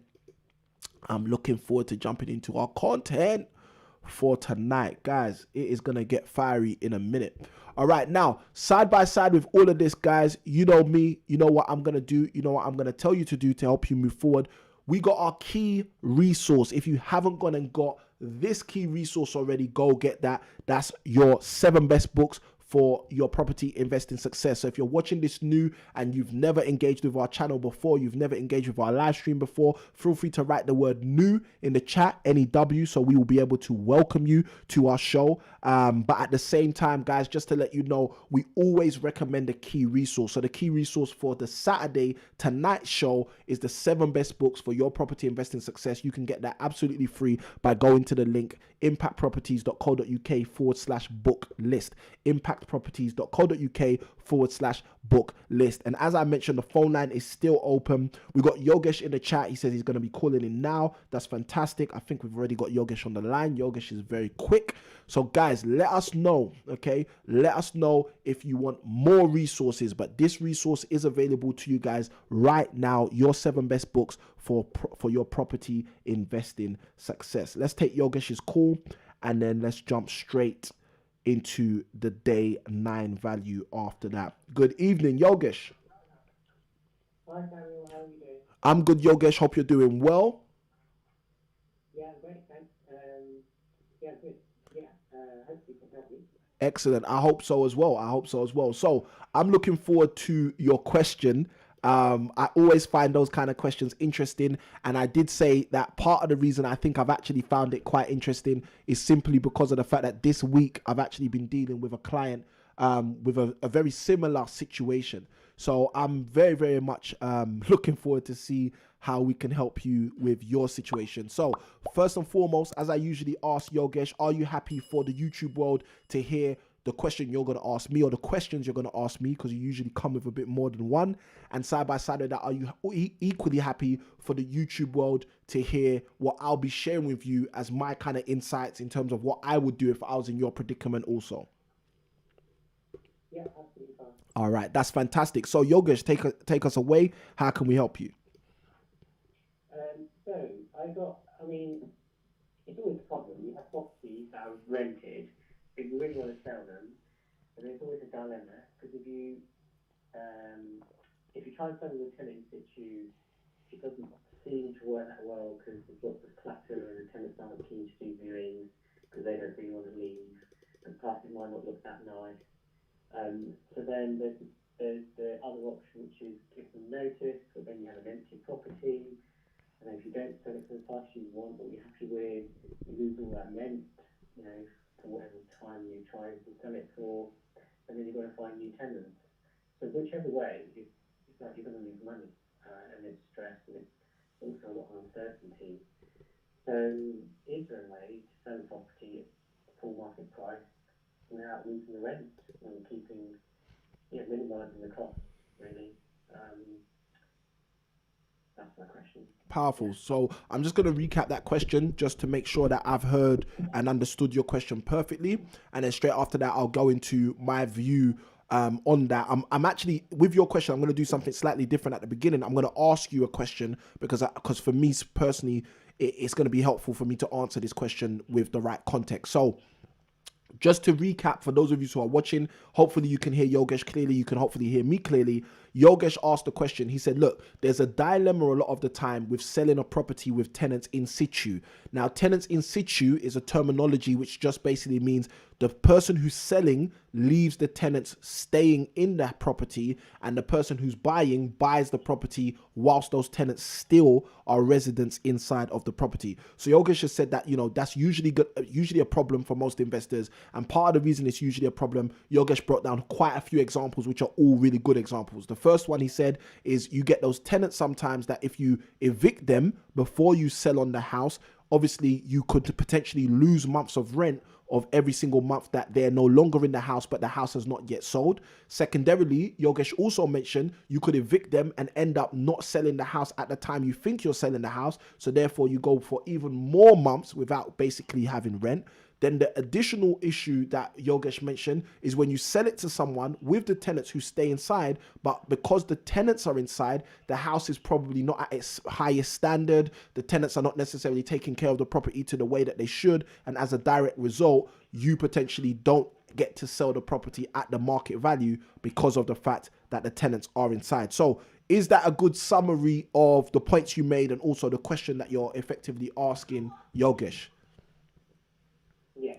All right, excellent. So just to tackle Yogesh's question, the first question I'm going to ask, and I'm just going to ask this, it's a real succinct question, but it's just to help me get my kind of bearings with your question, Yogesh. And that is this property a HMO or is this a single let property? Single let. Excellent. All right. So Yogesh has said this property is a single let. And the reason I'm asking that is because the specific client I've been working with this week was selling or sold effectively. They sold a HMO at the tail end of 2020. And they brought me in to kind of give them some strategic oversight in terms of how to do that, etc. So that was the sale of a HMO. So what Yogesh is talking about is slightly different. This is a single let, and I just wanted to justify and clarify that before we go into it. So let's jump in. Now, the first thing, in terms of your question specifically, your question is, how do you sell a property with tenants in situ? And this is my snapshot answer before I go into kind of giving you some deeper value on this. The first thing I'd say to you, Yogesh, is you need to make a compelling argument, okay? And when I say this, I don't mean by verbally or on paper. What I generally mean when I say that is numerically. You need to make a compelling argument as to why those tenants should stay in situ, okay? You need to make a compelling argument as to why those tenants should stay in situ. Now, for example, there are such things as secured tenancies, okay? Secured tenancies, for those of you who are watching, are the kind of tenancies which mean you cannot evict someone based on the standard or typical eviction process. Now, the reason I'm bringing that up is because one of the things I want to say is if you've got a secured tenancy with a tenant, that's not a compelling argument. If anything, that's a compelling disruption from your sale, all right? But the point I'm making is the same way that a secured tenancy, which means whoever's buying this property is going to potentially have a nightmare getting rid of that tenant, is a deterrent, is the same way on the flip side, it's the same way on the flip side that you need to create a compelling argument as to why the buyer should want to buy the property. Now, I've already alluded to the fact that I'm not talking about a compelling argument verbally or a compelling argument in terms of visually. Let me use that terminology as well, because I'm not talking about, okay, you know, the new buyer comes to the house and says, wow, this is the best house on the street, I need to buy it, or anything like that. Two factors we need to think about when we're thinking about selling properties with tenants in situ. The first factor is if you're selling a property with tenants residing in the property, the likelihood is extremely high. If we're talking about probability, we're talking about 99.9% that you're selling this property to an investor, okay? An investor who seeks to continue generating income from the tenant who's living in the property. So that's the first thing. Would you say that's a good and safe assumption to make, Yogesh? Yeah? Yeah. Okay. Yeah.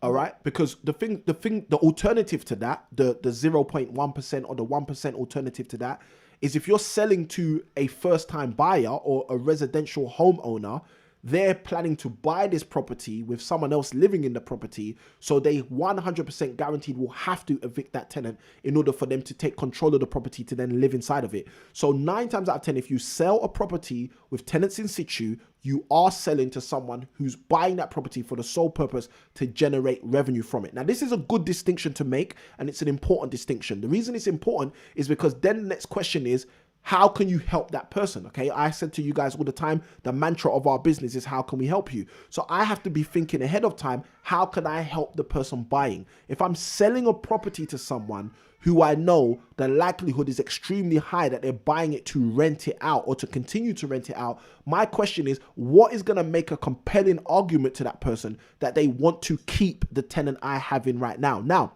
one of the most uncompelling arguments, and again, I'm just sharing this stuff for you guys to get context to understand how not to do this. One of the most uncompelling arguments is I've had my tenant in there for 10 years and they're still paying the rent I charged them 10 years ago. Okay. Now, and yes, unless you're living in some weird fantasy city where the rent 10 years ago is higher than the rent today, most people buying a property with tenants in situ are not going to be compelled to buy your property if the current tenant is paying 10 years old rent. Okay, that's the first thing to think about. So the question is, what kind of compelling argument could I give? Well, if I know I'm selling to an investor who's not the savviest, i.e. they're not going to turn this house into a HMO, they're probably going to keep this house exactly the same as it is. The only reason they're buying this house is to get the yield that it's already creating. Then what I want to do, part of a compelling argument might be, I'm going to sell this property to you with the existing tenant, but the property's already achieving the market rate rent, even though the property's not in the nicest and newest condition. Now, that's part of a compelling argument, because if I'm coming in and I'm coming to buy a property and I can buy your property, Yogesh, for, let's just make up some numbers. I could buy your property for 300,000 and your tenant inside is paying 1,600 a month as a single let resident, which is the market rate rent, okay, or the top end of the market rate rent, but your house hasn't been refurbished for 8 years, 9 years, 10 years, then that's great for me, because that means I'm going to get market rate rent without necessarily having the newest to the market level property. Okay, so that could encourage me that, well, hold on a minute. If I said to that tenant, listen, I'm going to come in and do a refurbishment. It's going to take 4 or 5 weeks, 6 weeks, 12 weeks to do the refurbishment. But once we finish the refurbishment, we're going to slightly bump your rent up. That tenant might agree to that, because that tenant's already paying market rate, even though they've been your tenant before you sold the property previously. So to an existing or a new investor, an existing investor or a new buyer, that could be a compelling argument. The fact that you're already achieving market rate, even though your tenants are older tenants, okay? Now, how could you create that? Well, you're going to have a conversation with the tenant and say to the tenant something like, I'm about to sell this house, or I'm thinking about, it's probably better if you're talking to a tenant to say, I've been thinking about selling this property. Now, if I do sell the property, I don't want you to lose a home, especially in this current climate, with this current predicament. You know, I've been watching this show on YouTube and they're talking about eviction and eviction holidays and all of this. And because I don't want you to lose your home, my plan is to sell this house, if I decide to do it, with you in the house. Now, the problem I have is you're not currently paying market rate rent, obviously, because you've been here for 7 years, 8 years, 4 years, 3 years. So what would make more sense is if I try to sell this house with you paying 6 years old rent, the new buyer is going to say the rent's really low, this is not of interest to me, I'd prefer the tenant to be out, and then compel me to evict you. And I don't want to evict you. I don't want you to have to go and find somewhere else to live. So how about we readjust your contract, or we sign a new contract or renew your AST? How about we change your rent to somewhere closer to market rent? Now, some tenants are going to say, no way, I'm not interested in that. Some tenants are going to say, I've been here for 5 years. I'll probably be here for another 5 years if you let me. So I'm happy to actually pay that higher rent. And as a result, I will agree. Now, again, people are different, and we know people are different. So I'm not going to say everyone's going to agree to that. And equally, I'm not going to say everyone's going to disagree to it. But the point I'm making is that's one way you can create a compelling argument for the incoming buyer to consider purchasing the property with the tenant in situ. So I'm going to share that. Now, just to add some more value, I'm going to share this. Please, please, please. I'm going to give you 2 things which are going to be really, really of value, not only to you, Yogesh, but to those of you who are watching the show. First thing, please, please, please be meticulous about the legal representation that you decide to go into that transaction with, okay? The reason I'm saying that is the shortcoming, the shortfall that showed up with the sale of the property that I was supporting on, that I mentioned earlier on at the tail end of last year. The shortfall with that was the legal representative of the seller, okay? The legal representative of the seller was not wise enough to know multiple approaches to doing things. So as a result, they tried to do things in a kind of cookie cutter fashion. And unfortunately, that meant my client didn't end up in the best position that they could have. Okay, so that's the first thing. Please be vehement about making sure that the legal representative you take on in order to represent you, if you're selling a property in situ, know what they're doing. They understand the process, and they're kind of intelligent and savvy, maybe even potentially quite creative about how they can put that through for you. All right. Now, that's the first thing. Second thing, okay, just to give you guys a bit more value in terms of answering this question. Second thing, okay, very important factor, okay. When you speak to your solicitor about rental share, okay, because if you complete in the middle of the month, okay, you may have challenges. I'm going to share this. I just want to give this as an insight. Try your best to either complete, if you're going to sell a property with tenants in situ, at the beginning of the month or at the end of the month, okay? Try to complete around the same time that your AST stipulates you get paid rent, okay? Just so that there's no complications with the maths that you need to do in terms of rent splits and stuff like that, okay? Now, On a single let, it's going to be nowhere near as complicated as a HMO. HMOs generally tend to have a different level of complication when it comes to that, but it's just a tip, okay? You'll thank me later because you'll be like, Samuel saved me X amount of money because he told me to do it at the end of the month or the beginning of the month or around the time I get my rent. So, Yogesh, let us know in the chat if that was of value to you, and also how many stars you'd rate that answer, and hopefully that answer actually answers your question. Yeah, one clarification. So, go for it. Is there a database where you can just sell to or look for investors only? Because Rightmove obviously has mainly homeowners people. So I'm just wondering if there's a way to focus your sale to investor if you want to keep your tenant. Powerful. Yeah, if there is, if reforms like that, that'd be really good because investors might want to buy things with tenants in there already. Yep. But is it true that you're probably going to get less than market value if you've got tenancy property? Does that depend? Okay, that's yeah. So Yogesh just asked two great questions, okay, and that's really two very fitting and great questions. So let's go into the first one. The first question Yogesh asks is there a way that you can target investors solely or primarily, because you know investors are most likely to buy that property? Is there a way that you can target your sale of the property to investors rather than to, homeowners? And then secondarily, Yogesh's second question, if you guys can't hear, hopefully I believe you guys can hear both of us, but Yogesh's second question was, is it guaranteed basically that you will get below market rent because you're selling a property with tenants in situ? Now, two great questions. First question first, okay? Is there a way you can target your sale of the property to investors? Now, the answer to that is yes, okay? And the reality is estate agents know that as well. And I assume that if you're going to sell your property, you're going to sell it through an estate agent. So what an estate agent's going to do is an estate agent is going to write in the description, sale of property with tenants in situ. This property is currently generating a 4%, 6%, 12%, whatever it is, yield, blah, blah, blah, blah, blah. So estate agents know exactly what I just explained to you about the fact that, you're going to be selling this to an investor. Because they know 99% of the people that are going to look at this property are investors, they are going to target their wording to investors. And what I mean by that is there are very few people who are homeowners or home buyers who are going to look on Rightmove, see sale of property with tenants in situ, as and understand what that means, and still look at that property. The moment they see tenants are inside, they're thinking to themselves, I'm not going to evict anybody, not just to get at my own home. You know what? Forget it. And they're going to walk away. So the point I'm making is, yes, there is a way that you can target investors specifically, and your estate agent who you're selling with, if they've got if they're reasonably experienced, let me use that terminology. If they're a reasonably experienced agent, they're going to represent it specifically to investors by stipulating that you've got a tenant in situ, by stipulating the kind of yield that the property is already receiving. So that's the first question you've asked, and hopefully that's a clear answer. Now, for your second question, this is where it gets, in my opinion, quite important.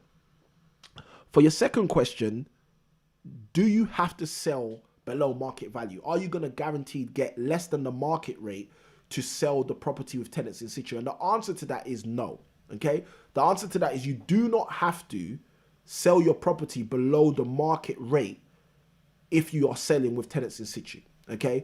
This is the factors I want to bring into play for you to understand why this happens so much, why so many people who do sell with tenants in situ end up selling below market value, okay? Or below, I don't want to call it below market value because it's not below market value, it's the fair market price, but slightly below maybe their intended price.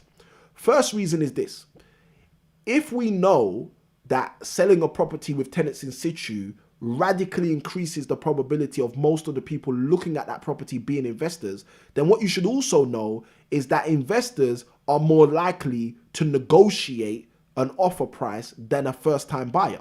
So by virtue of the fact that, again, this goes back to what I talk about all the time, supply and demand. If you are supplying a product which has its highest demand in an area of people who generally would tend to negotiate, then what you're doing is you're increasing the probability that you're going to have to negotiate on the price. Okay, so that's a factor to think about. That's the first factor. If you're putting something into the market which only investors are going to want, or only investors are most likely to look at, then investors are the people that are most likely to negotiate and try to haggle you down. They're most likely the people that have been on training courses. They're most likely the people that have had experience buying property before and thought, oh, I can ask for $5,000 off, and I got it in the past. So the point I'm making is, you're putting yourself in a world by putting an asset on the market which mostly investors are going to look at. You're putting yourself in a world where you're going to be negotiated with more likely. So that's the first thing, why that's a contextual factor to think about when you think about putting a property with tenants in situ on the market and getting below market value. Now, the second factor that you need to think about is exactly what I was talking about earlier. That's the factor that most people who put a property on the market with tenants in situ, they don't spend 2 days, 3 days, 4 hours, 8 hours renegotiating the terms of the tenancy with the tenant before they put the property on the market. In their mind, I'm selling it with the tenant in, the tenant is what the tenant is. They might, in many cases, and I will say this because I think it's fair to say, in many cases, people who sell a property with tenants in situ, in many of those cases, they actually have a bad relationship with the tenant. Not all cases, but in many cases. So if the person's got a bad relationship with the tenant, they're not going to say to themselves, oh, it would make sense for me to spend a couple of hours trying to renegotiate the terms of our tenancy in order to make the sale more lucrative for me. Now, look, the reason why for me that's ignorant is because the investment of 3 or 4 hours could return a 30,000, 40,000 pound return in terms of the sale price. Okay, so for me, I would prefer to spend the 3 or 4 hours talking to the tenant, negotiating with the tenant in any way I could do that. If I had a bad relationship with them, maybe having a prospective buyer come and negotiate with them. But the point I'm making is, I would put in the extra time on this side to make sure my sale goes through better on that side. And the reason why is because when you've sold that property, I say this all the time, you cannot make any more money from a property that you've sold. You can't, it's gone. Okay, so if you know you can't make any more money from it, it's better you put in the extra hour or two now to try and maximize what you can liquidate, rather than put yourself in a position where you get less than what you could get because you're not thinking outside of the box. So they're the 2 points I want to raise first. Firstly, the reason why most people do end up selling maybe below the market value on a property with tenants in situ is because by default they're selling to investors and they're the people that are most likely to negotiate with you. Secondly, because most people don't go out of their way to actually negotiate and create a compelling, and again, this is not the only compelling argument you can create for someone in terms of selling a property with tenants in situ. But again, if we are talking about money and we are talking about rent, that's usually one of the reasons why people don't put in that extra time on this side to make sure the sale is more lucrative. Now, last point, I had the last point, which is trying to elude me right now. But the last point I'll make about that in terms of do you always have to sell below the market value when you're dealing with a tenant in situ is going back, it's kind of just brushing on one of my previous points. If you are creating a compelling argument for the buyer, you know, there should be no reason that you're actually selling the property below market value. That's it. It's come back to me now.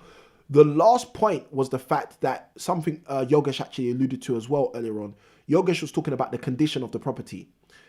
That's a last point, okay? For most people, they're not going to go and say, look, I'll spend an extra 8,000, 9,000, 12, 13,000 on doing a refurb just before I sell it. Now, if you got those tenants out, what most people do is they'll evict the tenant or the tenant will move on. They'll then refurbish the house to sell. Okay, that's what so many people do. So many people who are about to sell a property, the tenant leaves, they refurbish the property for the purpose of selling. So the point I would make is, well, if you know that there are two main factors that are going to affect the market price you sell the property for, one of them is the current income with the tenant in situ. The second is the condition of the property. If you would get rid of the tenant, refurbish the property and then sell the property, why wouldn't you, if you're going to keep the tenant, refurbish the property and sell the property? Okay, so those will be the three factors I would share with you. Firstly, you're selling to a marketplace where they're more likely to negotiate with you. Secondly, you've got to bear in mind that, you know, you could put a few extra hours in now to make that sale more lucrative. And third and foremost, why don't you consider doing what you would do if the tenant wasn't there anyway, and potentially putting some funds inside, renovating the property, and then getting the best price that way. So hopefully that helps you, Yogesh, and hopefully that really touches exactly what you asked and the 2 additional questions as well. Thank you. That's all really helpful. I really appreciate it.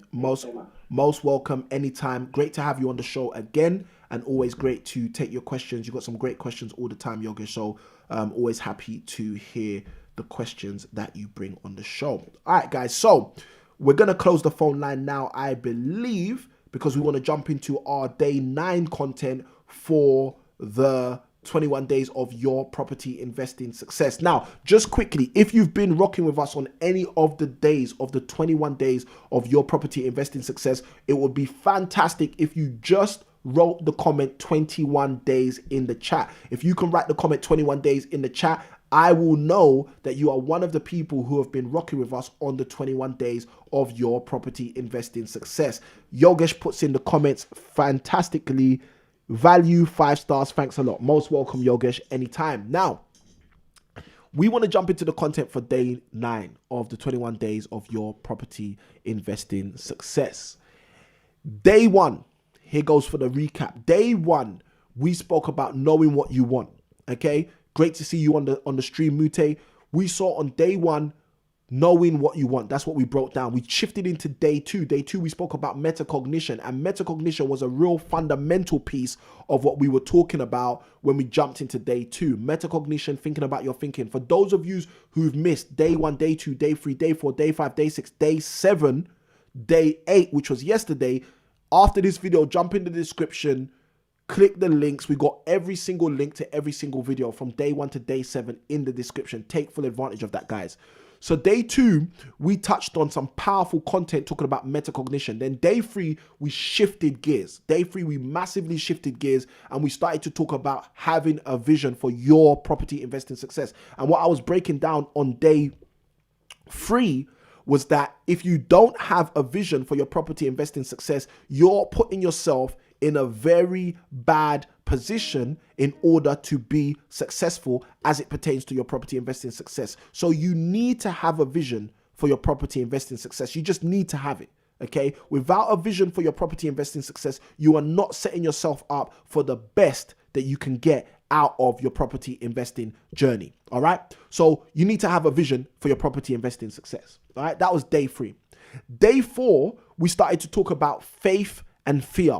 We started to talk about how you can manage fear in your life, how you can take steps away from the things that are trying to make you not take that next deal. I'll give you guys a clear example. This is so powerful. Today, I received a message really early this morning.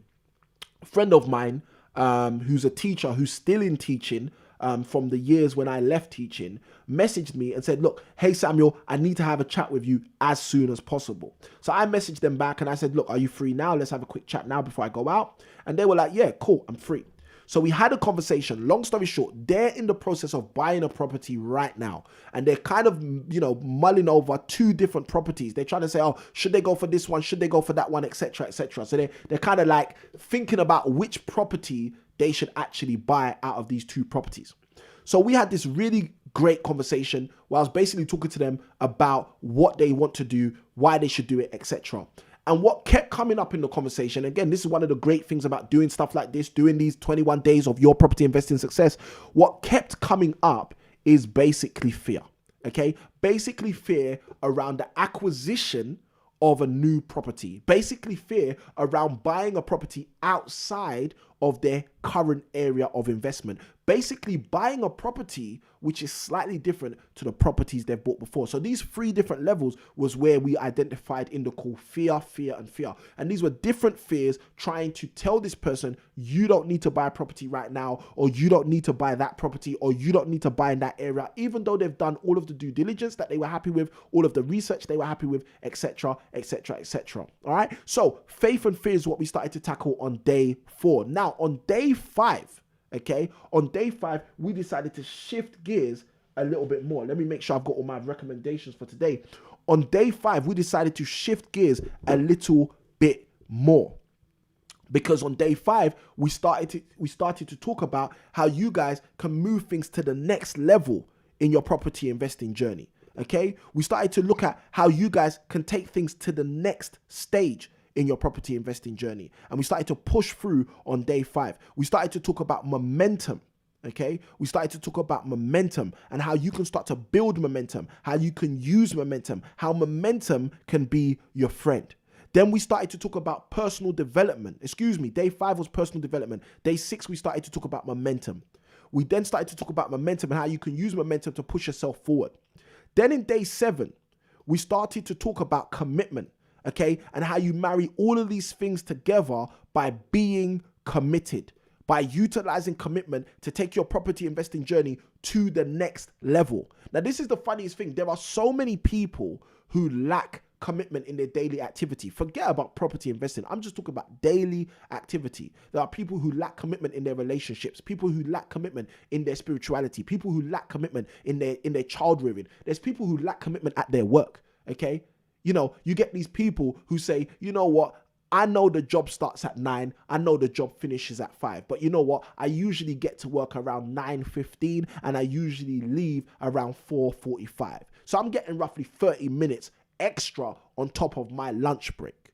You know, there's people who think like that. And you know what those people are doing? They're lacking commitment to an aspect of their life. And this is the thing, I'll share this with you guys. I know we're not on day 7, but day 7 was a bombshell, which is why I'm giving you more value for day 7. You see, the thing you've got to understand about what I'll share with you on day 7 is this: a little lack of commitment here can affect your commitment here. All right. For those of you who've got your pens, your papers, your notepads, your iPads, your tablets, guys, write that down, because that's the reality.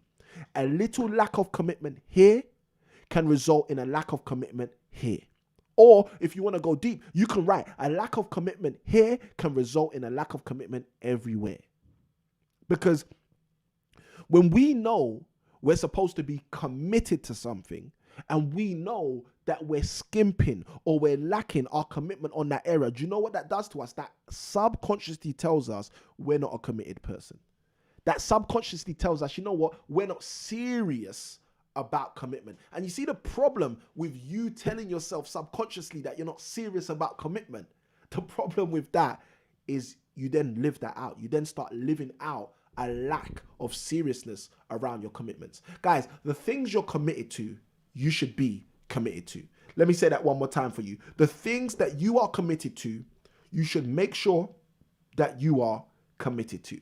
All right? That's something you should hashtag. That's something you should throw on Facebook right now and just share that with some of your Twitter followers. Hashtag the things you're committed to, you should be committed to. All right? And guys, that's the reality of the world we live in. And we need to get to that place. Okay? We need to get to that place where people understand the things I'm committed to, I'm committed to. I want people to know that I'm committed to what I'm committed to. I don't just rock up in the morning and try to decide whether I'm going to be committed to certain things. No, I've made certain commitments a hallmark of who I am. All right. So guys, I want to encourage you with that. Say that to yourself. The things I'm committed to, I am committed to. So that was day 7. We spoke about commitment. Now, yesterday was day 8. Yesterday, we started to speak about the same topic we're going to be speaking about today. And that topic is mindset. Okay, you need to write that down. Mindset. Let me put that in the chat. Mindset. Okay, because mindset is key. All right, mindset is key. Yesterday, we embarked on part 1 as we spoke about mindset. Today, we will also be talking about mindset. Now, guys, if you've got questions about mindset, we had some great questions yesterday. If you've got questions about mindset, throw them in the chat. Okay, throw them in the chat. We are going to be talking about mindset today. Now, yesterday, I didn't give you your book recommendation. Okay, I said to you guys yesterday that I'm not sharing with you the book recommendation for day 8 and day 9 until day 9. Okay, and I'm going to be doing that throughout the next set of days. For the next set of days, everything's going to be a 2-part day. So mindset was yesterday and today. Our topic tomorrow is going to be marketing, okay? Marketing for property investment deals, marketing for great property deals. That's also going to be day 10 and day 11. So because it's day 10 and day 11, we're going to give you the book recommendation on day 11.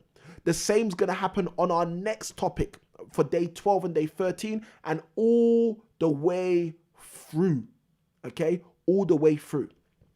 So I want you guys to be prepared for that. Now, I've said this already. I'm just saying it again for you guys to know this. Tuesday's stream is going to be midday. Okay, Tuesday's stream is going to be midday. So those of you who work full time, like Tolu said, he works full time. If you want to be on Tuesday's stream, you might have to be on the stream during lunch. Okay, or you might have to watch the replay, depending on how you play it. Okay, but Tuesday's stream is going to be midday. That's both this Tuesday and the other Tuesdays that will come going forward. All right, we just basically decided to make that little deviation so we can have something a little bit different going on throughout the stream. Now, let's jump in to today's content on mindset. All right, now I'm going to start by asking you guys a question because I think it's always good to ask a question. Okay, we're going to start by asking you guys a question. The question I'm asking you for today is, what does mindset mean to you? Okay, I've said it already. I'm going to ask it again. What does mindset mean to you? When you hear the word mindset, what comes to your mind? What does mindset mean to you? And I'm looking forward to seeing your answers, guys, in the chat. What does mindset mean to you? Okay, yesterday we had Dion on the stream.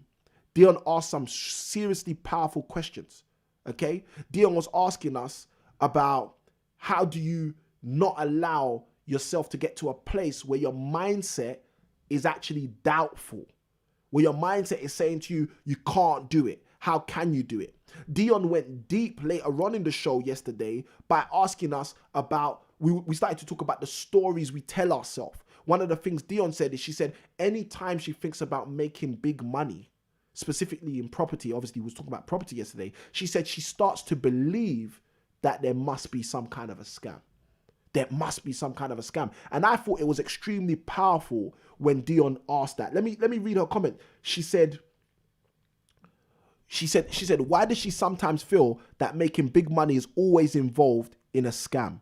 She's guessing it's about what you're saying now, protecting our gateways. So protecting our gateways was one of the concepts I spoke about yesterday to give you guys some real value and help you guys understand the depth and the power of your mindset. Okay, but that was yesterday's video. And guys, I'm telling you, yesterday's video was extremely insightful. Why? Because people like Dion decided to ask the real questions. And I want you guys to do the same thing today. I don't want you just to say, oh yeah, I'm on the stream. Oh yeah, I'm watching the stream. Like, I want you guys to really engage. I want you guys to really ask yourself, how do you actually deal with mindset issues? How do you actually set yourself up to have a strong mentality and a strong mindset around the things that you think are important, specifically your property investing success? Because you see, your mindset is your business, okay? If you're taking notes, I want you to write that down. If you've got your pen, your notepad, your iPad, your tablet, you need to write that down. My mindset is my business. Your mindset is your business. Our mindsets are our business. I want you to write that down. My mindset is my business.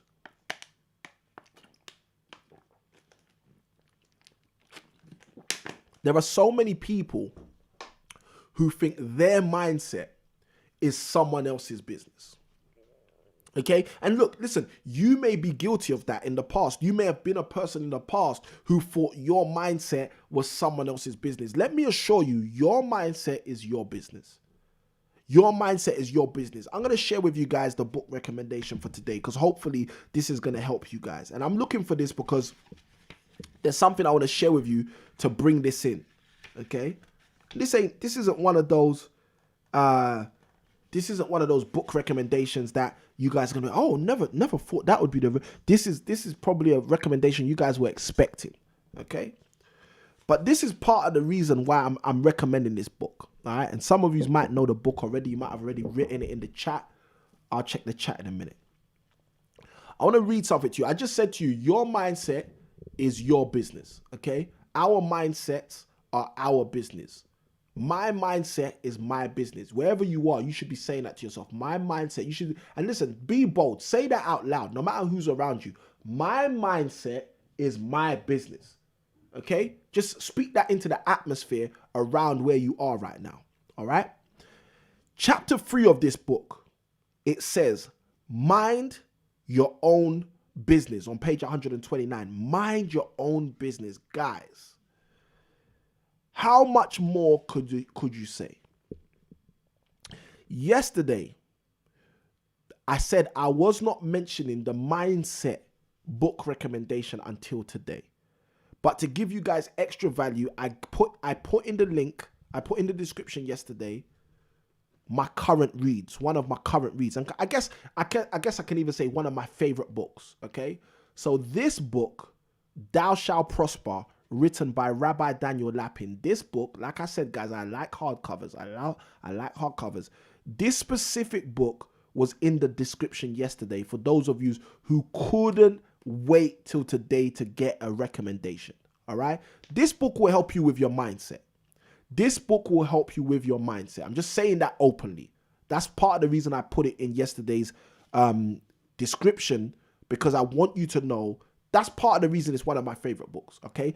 Thou Shalt Prosper by Rabbi Daniel Lapin. Links in the description. This one comes under the description as impactproperties.co.uk/current reads. And I think that's the audio. That's the link to the audio book. All right. Thou Shalt Prosper. That is one of my current reads. Okay. And from time to time in our team, we will always link up one of our current reads on that link, impactproperties.co.uk/current reads. So go use the link now, because next week, if we're currently reading something else, we'll change the link, or we'll change the back end of the link. But this is today's book recommendation. Okay. This is today's book recommendation. Guys, you know what it is. You know what it is. Okay. The Rich Dad Poor Dad book by Robert Kiyosaki. Okay. This is today's book recommendation. Yesterday and today, day 8 and day 9, mindset.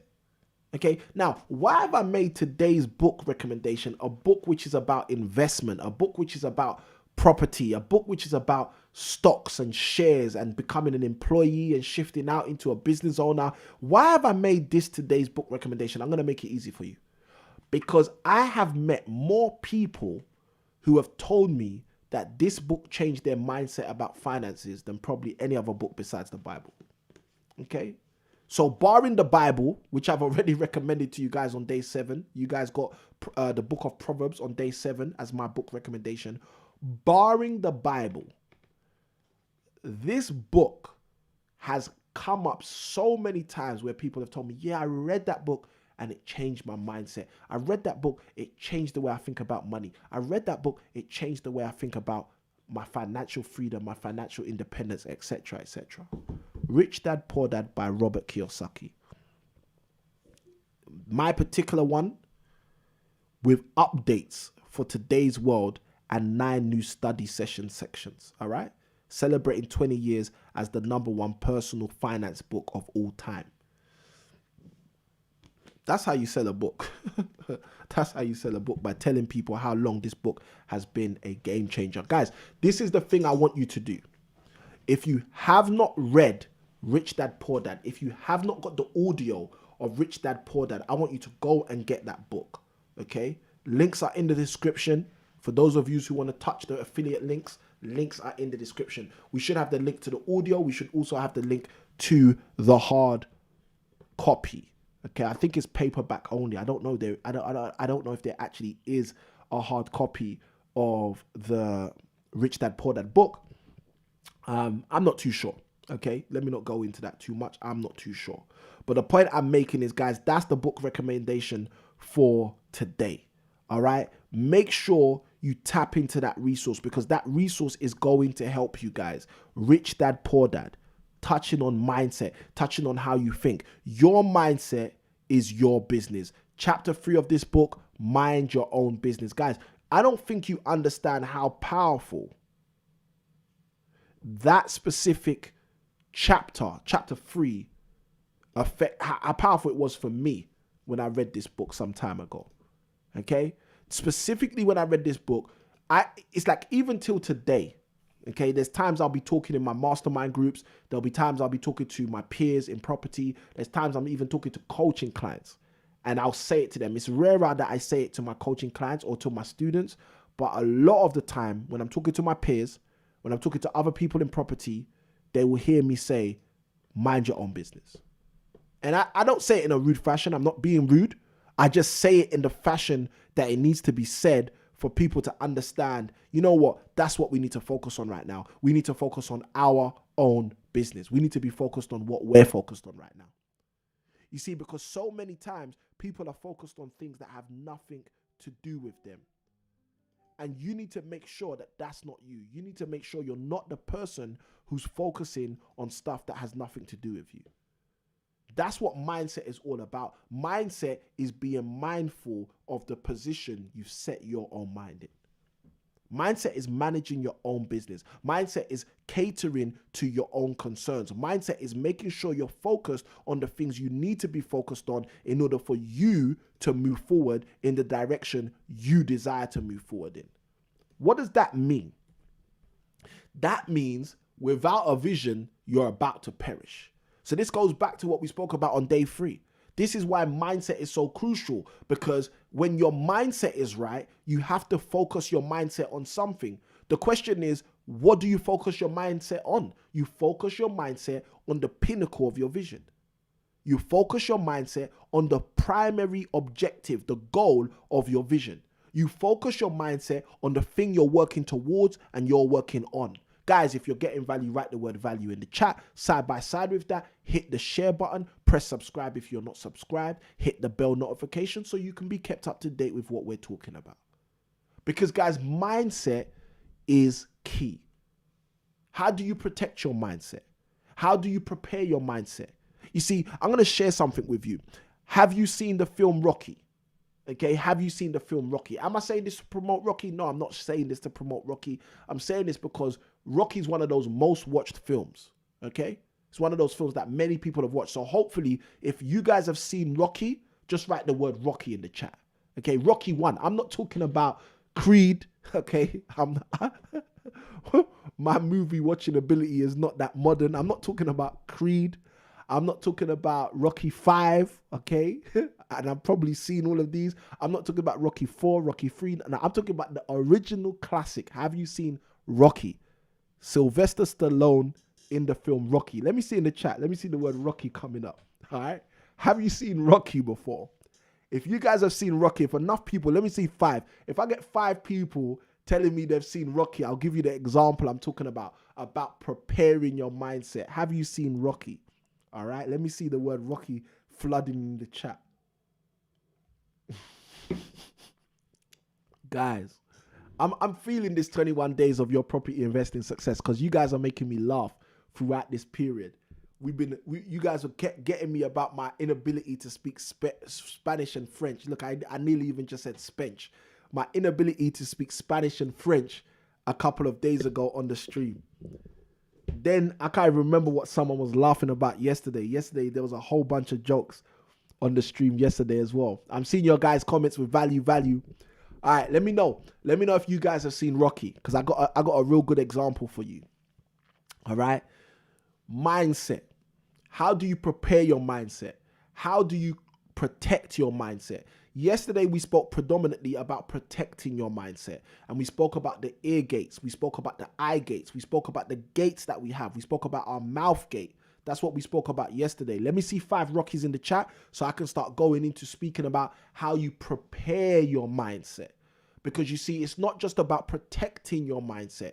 You can protect your mindset from the filth, from the clutter, from the fluff of the earth, from the fluff of the world.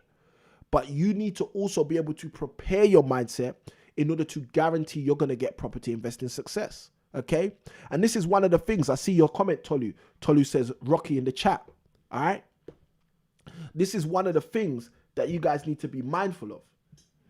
This is part of the reason that I talk to you guys about investing in resources. Okay?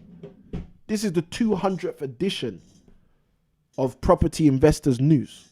All right, it's one of the magazines that I generally read.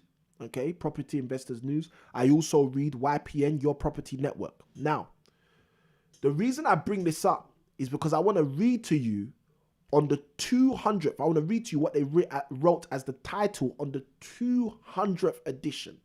Okay, 200th edition. And let me tell you what they thought was important to put as the subheading. What's ahead in property? Okay, 200th edition. This was released in June of 2020.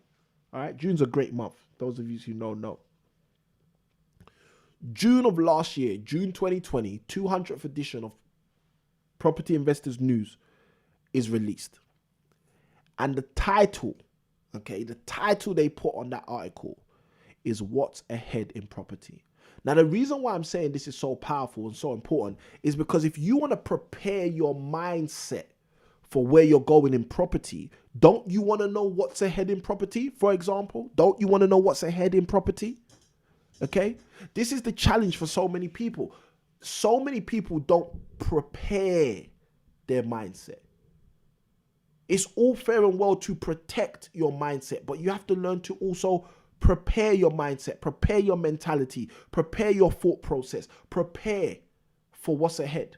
You see, the person who called me today saying that they're about to buy a house and they wanted to just get my views. This person's a teacher, they're an active teacher. But you see the thing that's powerful about when they're calling me, they're trying to prepare themselves. They're attempting to prepare themselves for their next stage in property acquisition.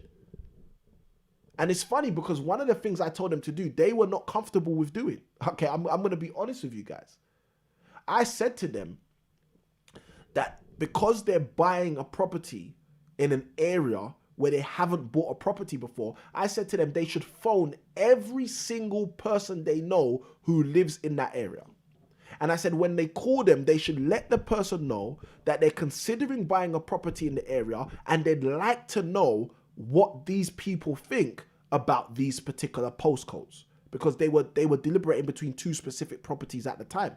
Okay, two properties they'd made tentative offers on. They weren't sure which one to go for. They called me for my advice. And I said to them, call every single person you know who lives in that city. Call every single person you know who lives in that area. And they said to me, look, I've already done, my due diligence. This is, sometimes I think people are funny. They were like, I've already done my due diligence. I've already checked it out. And I said to them, listen, I get that.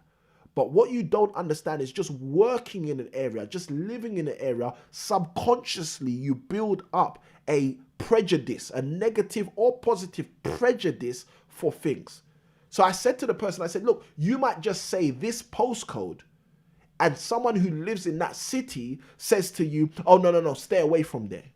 You might just say another postcode and someone who lives in that city says to you, oh, I'd love to live there. That's a great area. Thank you, Tolu, in the chat. He writes the word Rocky. Guys, I need I think I said 5. I need 4 more Rockies if you want that example of how to prepare your mindset using Rocky as an example. All right, I'm shocked. I'm surprised I haven't seen so many Rockies come through the chat already. But we've got 1 Rocky. We need 4 more if you guys want me to give you that example. Those of you who've seen the film Rocky with Sylvester Stallone, that was actually one of Sylvester Stallone's biggest hits in his career building process as an actor. But look, guys, preparing your mindset is crucial. Okay, preparing your mindset is crucial. One of the ways you prepare your mindset is with the content you consume. Okay, being on this stream right now, rather than doing something else, you are trying to prepare your mindset for your property investing success. Okay, I got the comments flooding through. 21 days. Yogesh says he's watched Rocky as well. All right, I need 3 more Rockies if I'm going to give you that example. The content you consume, okay, plays a part in terms of how you prepare your mindset. Okay, how do you prepare your mindset? Do you actually choose the content you consume, or do you just consume content by accident, haphazardly? Okay, this is part of the reason why through these 21 days of property investing success, we are making recommendations, because you might hear about a book that I mentioned, a video that I mentioned, stuff that's in the description, a Facebook group that's in the description that you've not been a part of, that has content, information that could change your life. But if you don't engage with it, then what's the point? How do you prepare your mindset? Book recommendations. Thou shalt prosper. You see, this book is a mindset changer. If you read through this book, make sure you've got a highlighter and a pen. That's my advice to you. But the point I'm making is we're making all these recommendations of videos, of books, of resources, because we want to equip you guys so that you are in the best position to move forward in your property investing journey. How are you going to get property investing success? When you realize that your mindset is your business. Your mindset is your business. Guys, think about what a business is. A business usually has a business plan. Do you have a mindset plan? Okay, because I'm asking the question. I'm asking, how do you prepare your mindset? So let me throw that question out there. Do you have a mindset plan? If your mindset is your business, and people usually have a business plan for their business, do you have a mindset plan? All right, let me break this down, because for some of you, you're going to be saying, oh, no, Samuel, that's too intricate. I can't have a business plan for my mind. Listen, I don't mean like that. I just mean on a basic level. Do you have certain things you don't let in your mind and certain things you want in your mind? That's what I mean when I'm saying, do you have a business plan, a mindset plan? Do you have certain things that you're saying, you know what, I don't chew on that psychologically? And other things where you say, this is what I chew on psychologically. Do you have a mindset plan? Okay? Because a business has a business plan. So a mindset should have a mindset plan. Let me tell you something you've got in your mindset which you've probably never thought about. You see, most businesses have a business account. Do you know that you have a mindset account? Do you know your mindset actually has an account? And for some people, their mindset is in negative. Okay, you got to think about that. For some people, their mindset is in overdraft. For some people, their mindset is owing a whole group of people something. You might be owing people some apologies. You might be owing people some... Let me just stop there. Let me not go too deep on you guys. If you need it deep, write the word deep in the chat. But I don't know if I should go so deep on you guys. The point I'm making is your mindset has an account. How's your mindset treating you? Is your mindset paying you in abundance? Are you receiving value from your mindset? Are you the kind of person who lays down to go to bed at the end of the day and you get paid from the mindset that you've harbored? And what do I mean by you get paid? You know, some people, they lay in their bed and they can't sleep at night. Some people lay in their bed and they're being tormented by what's in their minds. You know why? Because they haven't prepared their mindset. Okay? Guys, I'm not a psychologist. I'm into psychology. Everyone who knows me knows I like reading psychology and stuff like that. But I'm not a psychologist. So don't ask me to sit down with you like a shrink and start talking you through the stuff. That's not me. But guys, I'm just a real human being who understands a few things because I've read a whole bunch of books and lived a real good life. So I want to say that to you. Do you know your mindset shouldn't only have a business plan because your mindset is your business, but your mindset should also have an account. Now, the reality is, if you look at your mindset and think to yourself that your mindset has an account, you would not want your account to be negative. You don't want your account to be in the red. You don't even want your account to be static, to be on zero. You want your account to be positive. Okay, if you want your account to be positive in your mindset, write the word positive in the chat. Let me see.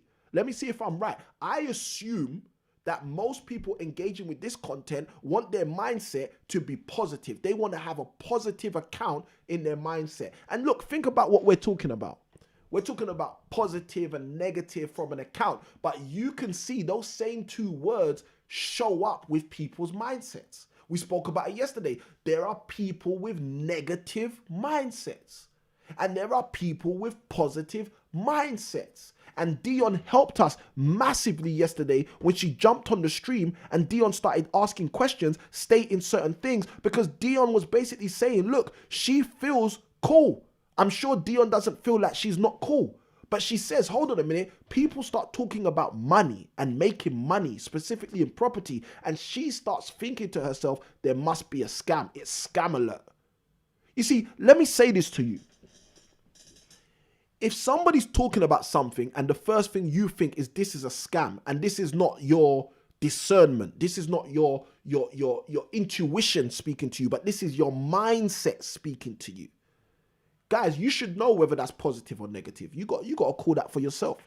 You don't need me to call that. You don't need Samuel, I Can Win, Kim Win to tell you, guys, you're dealing with some negative mindset right there. You got to think about it for yourself. You see, there's people out there. I was watching something yesterday. Guy said something so powerful. He said, you see this guy. He said, you see this guy. I was talking about a specific guy. He says, you see this guy.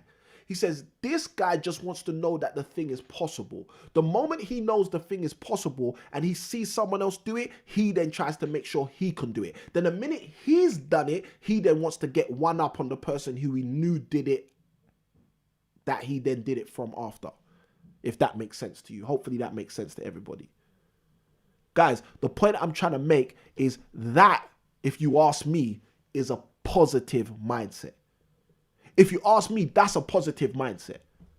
A positive mindset is someone who says, you know what, if he can do it, I can do it. And he's doing something I want to do. So you know what, he's done it, I can do it. Then I'm going to do it. Now, the moment I've now done it, I'm now going to take it to the next level and show other people how to do this too. Guys, you need to think about this. Guys, you need to think about this. Guys, you need to start to think about this. You need to start to ask yourself, do you have a positive mindset? Think about it in the terms like I've shared it with you as an account. Do you have a positive mindset account? Okay? Or proverbially, let's go the other way. Do you have a negative mindset account? Ask yourself. Ask yourself. Because you know the thing, most people don't ask themselves. Most people don't even care. Most people, you know what? Let me even tell you the reality of most people. Most people wait until the effects of their positive or negative mindset slap them in the face before they realize that they even have a mindset, let alone a mindset account. So you need to start asking yourself that question. What's your mindset saying? You need to start asking yourself that question. Where are you in your mindset journey? Totlu's written the word positive. I hope every single person who's tuned into this are forging forward to develop a positive mindset account. Okay? And I'm not talking about, was it Mr. Motivator or Linford Christie? There was one of them when I was quite young that, we was in school and we used to see these adverts, PMA, positive mental attitude. Guys, I'm not just talking about a positive mental attitude, but a positive mental attitude is a byproduct of having a positive mindset. You see, if you invest in your mindset, if you invest in your thinking and your thought process, if you invest in being a person of value, your mindset will pay you positively. You will lay down at night and your mind will tell you things. Your mind will open doors for you. Your mind will connect dots for you. And you'll be saying to yourself, wow, I'm getting answers to problems and I'm not asking any questions. You know why? Because your mindset has a positive balance in the account. That means people are getting paid. You see, when there's a positive balance in the account, money gets shared. When there's negative, people are asking for stuff you don't even have. So to prepare your mindset, the first thing you need to have to prepare your mindset is a mindset plan. You need to have a basic plan for your mindset. As it pertains to property, what's your basic plan for your mindset? You're going to read every garbage? Anytime you see a book on Amazon that says property, you're just going to buy the book?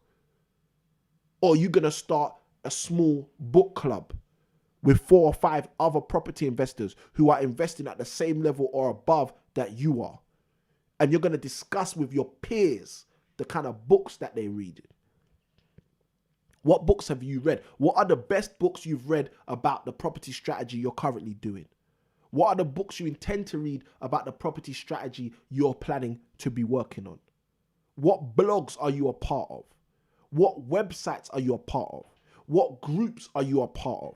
What mastermind sessions are you a part of? What live shows are you a part of in order to develop and prepare your mindset for your property investing success. Guys, this is what we're talking about. This is exactly what we're talking about.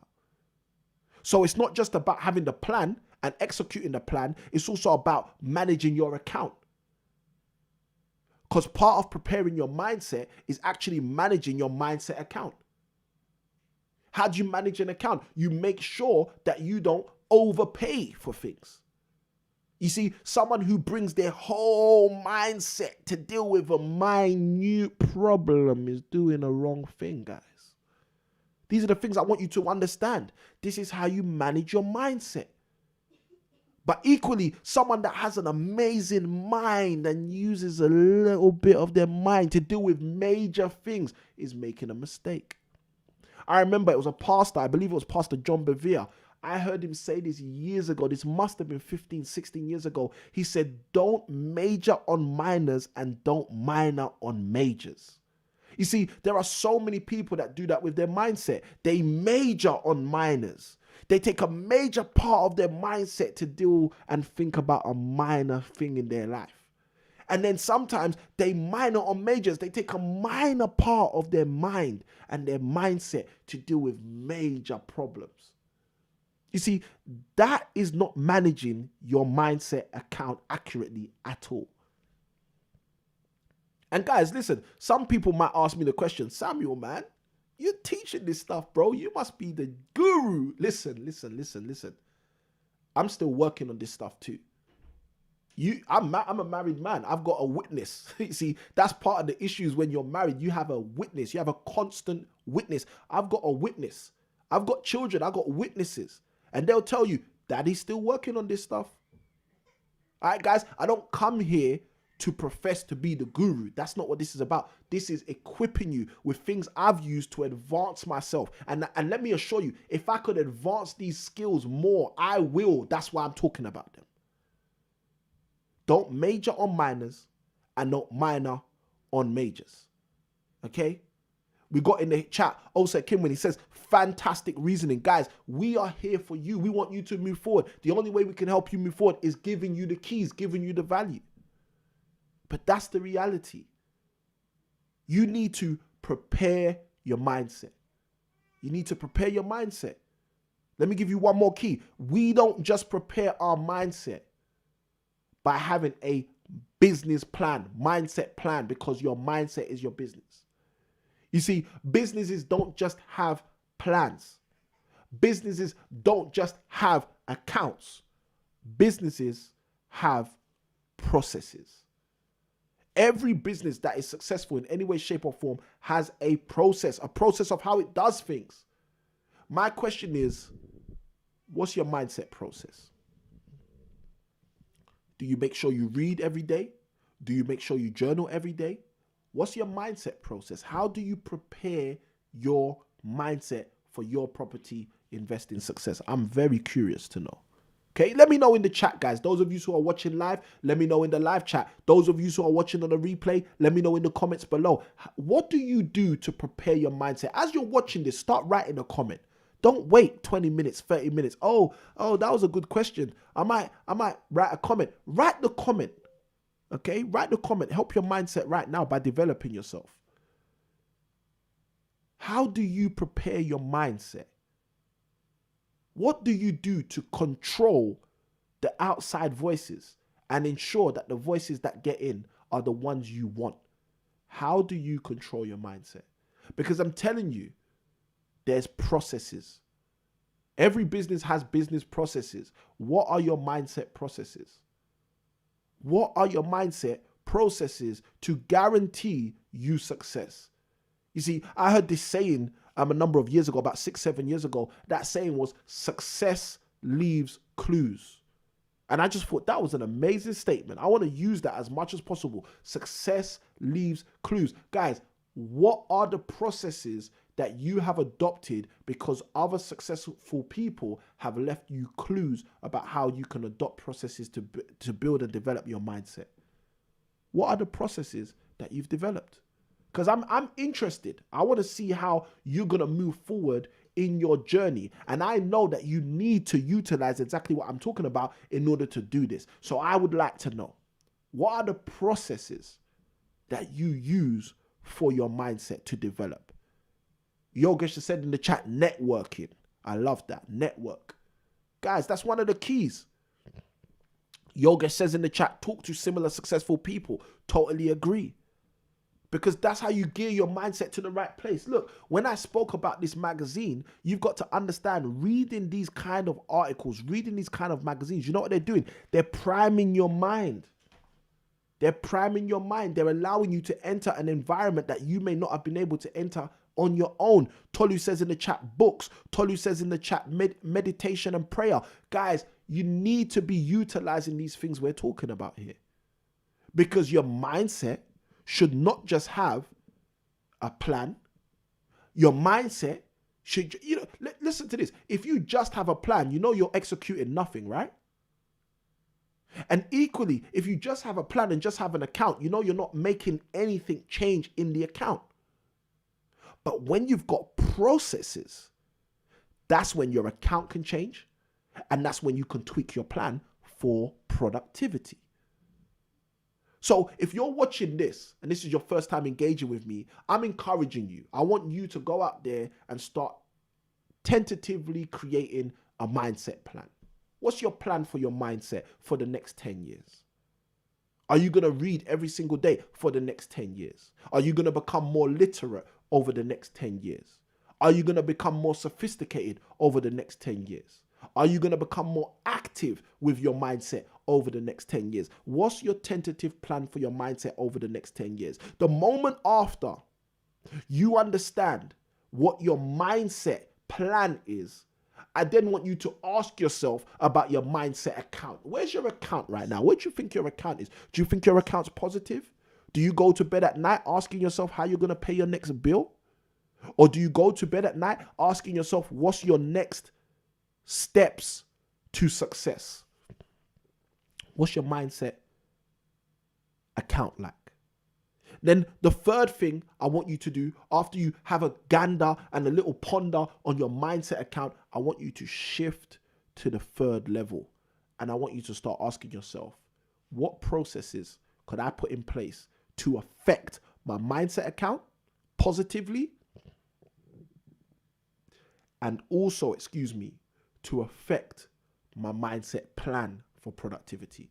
Because, there's nothing wrong with having a plan, but most of us who have ever had a plan understand one thing. When you implement the plan, you find better ways to make the plan work. So guys, I want to help you do that. And that's why I show up for these 21 days. That's why I've been showing up. That's why I'm going to keep showing up. All right. Today is day 9 of the 21 days of your property investing success. And I want to help you get that success. Let's look at some of the comments in terms of what people have said about building mindset. We got Yogesh Patel. He says in the chat, network. Yogesh says, talk to similar successful people. Tolu says, books. Tolu says, meditation and prayer. Yogesh also says, subscription to YouTube channels of successful people. I love it. Guys, I want you to start thinking about this. I want you to take this to the next level. Take this beyond the fact that I watched a YouTube video one day and Samuel said some interesting stuff about my mindset. I want you to take it to the principles. If you're taking notes, like every single person should be who tunes into these 21 days of your property investing success. And today we had the live show as well as the 21 days of property investing success. So even more value. What I want you guys to do is they're the notes you should be writing down. My mindset is my business. If my mindset is like a business, my mindset should have a plan. My mindset should have an account. What's my mindset account saying? You need to ask yourself these questions. My mindset should have processes just like a business has processes. What are my mindset processes? What do I put in place to make sure that my mindset is effectively daily affecting my mindset account and I'm adjusting my mindset plan? Guys, you know I'm here for you because you know the amount of value you get when you spend time with me. So without further ado, let me tell you this. If you haven't already, I want to encourage you to go and register for our upcoming masterclass. This is taking place on Monday, upcoming at 8 p.m. So our Monday live stream will be earlier, as we usually do. Mondays and Tuesdays on these 21 days of your property investing success are slightly earlier, so we can have our masterclass at 8 p.m. as well as a few other things we do on Tuesday. Now, without further ado, guys, if you haven't registered for this, go register for this masterclass right now. We're going to be talking about how you can take advantage in your property investing journey in this current climate and win. If you want to use the link right here, you can do that. That's impactproperties.co.uk/masterclass. That will get you registered onto the masterclass on Monday night. Now, without further ado, it's been my great pleasure to spend time with you on day 9 of the 21 days of your property investing success. And I'm looking forward to tomorrow's show, which should be at 8 p.m., which most of the shows are supposed to be at 8 p.m. each day, besides Monday and Tuesday, as we move forward with your property investing success. So without further ado, it's your host, Samuel I Can Win It Kinwin. It's been a pleasure on this day 9, and I look forward to seeing you succeed. Happy investing.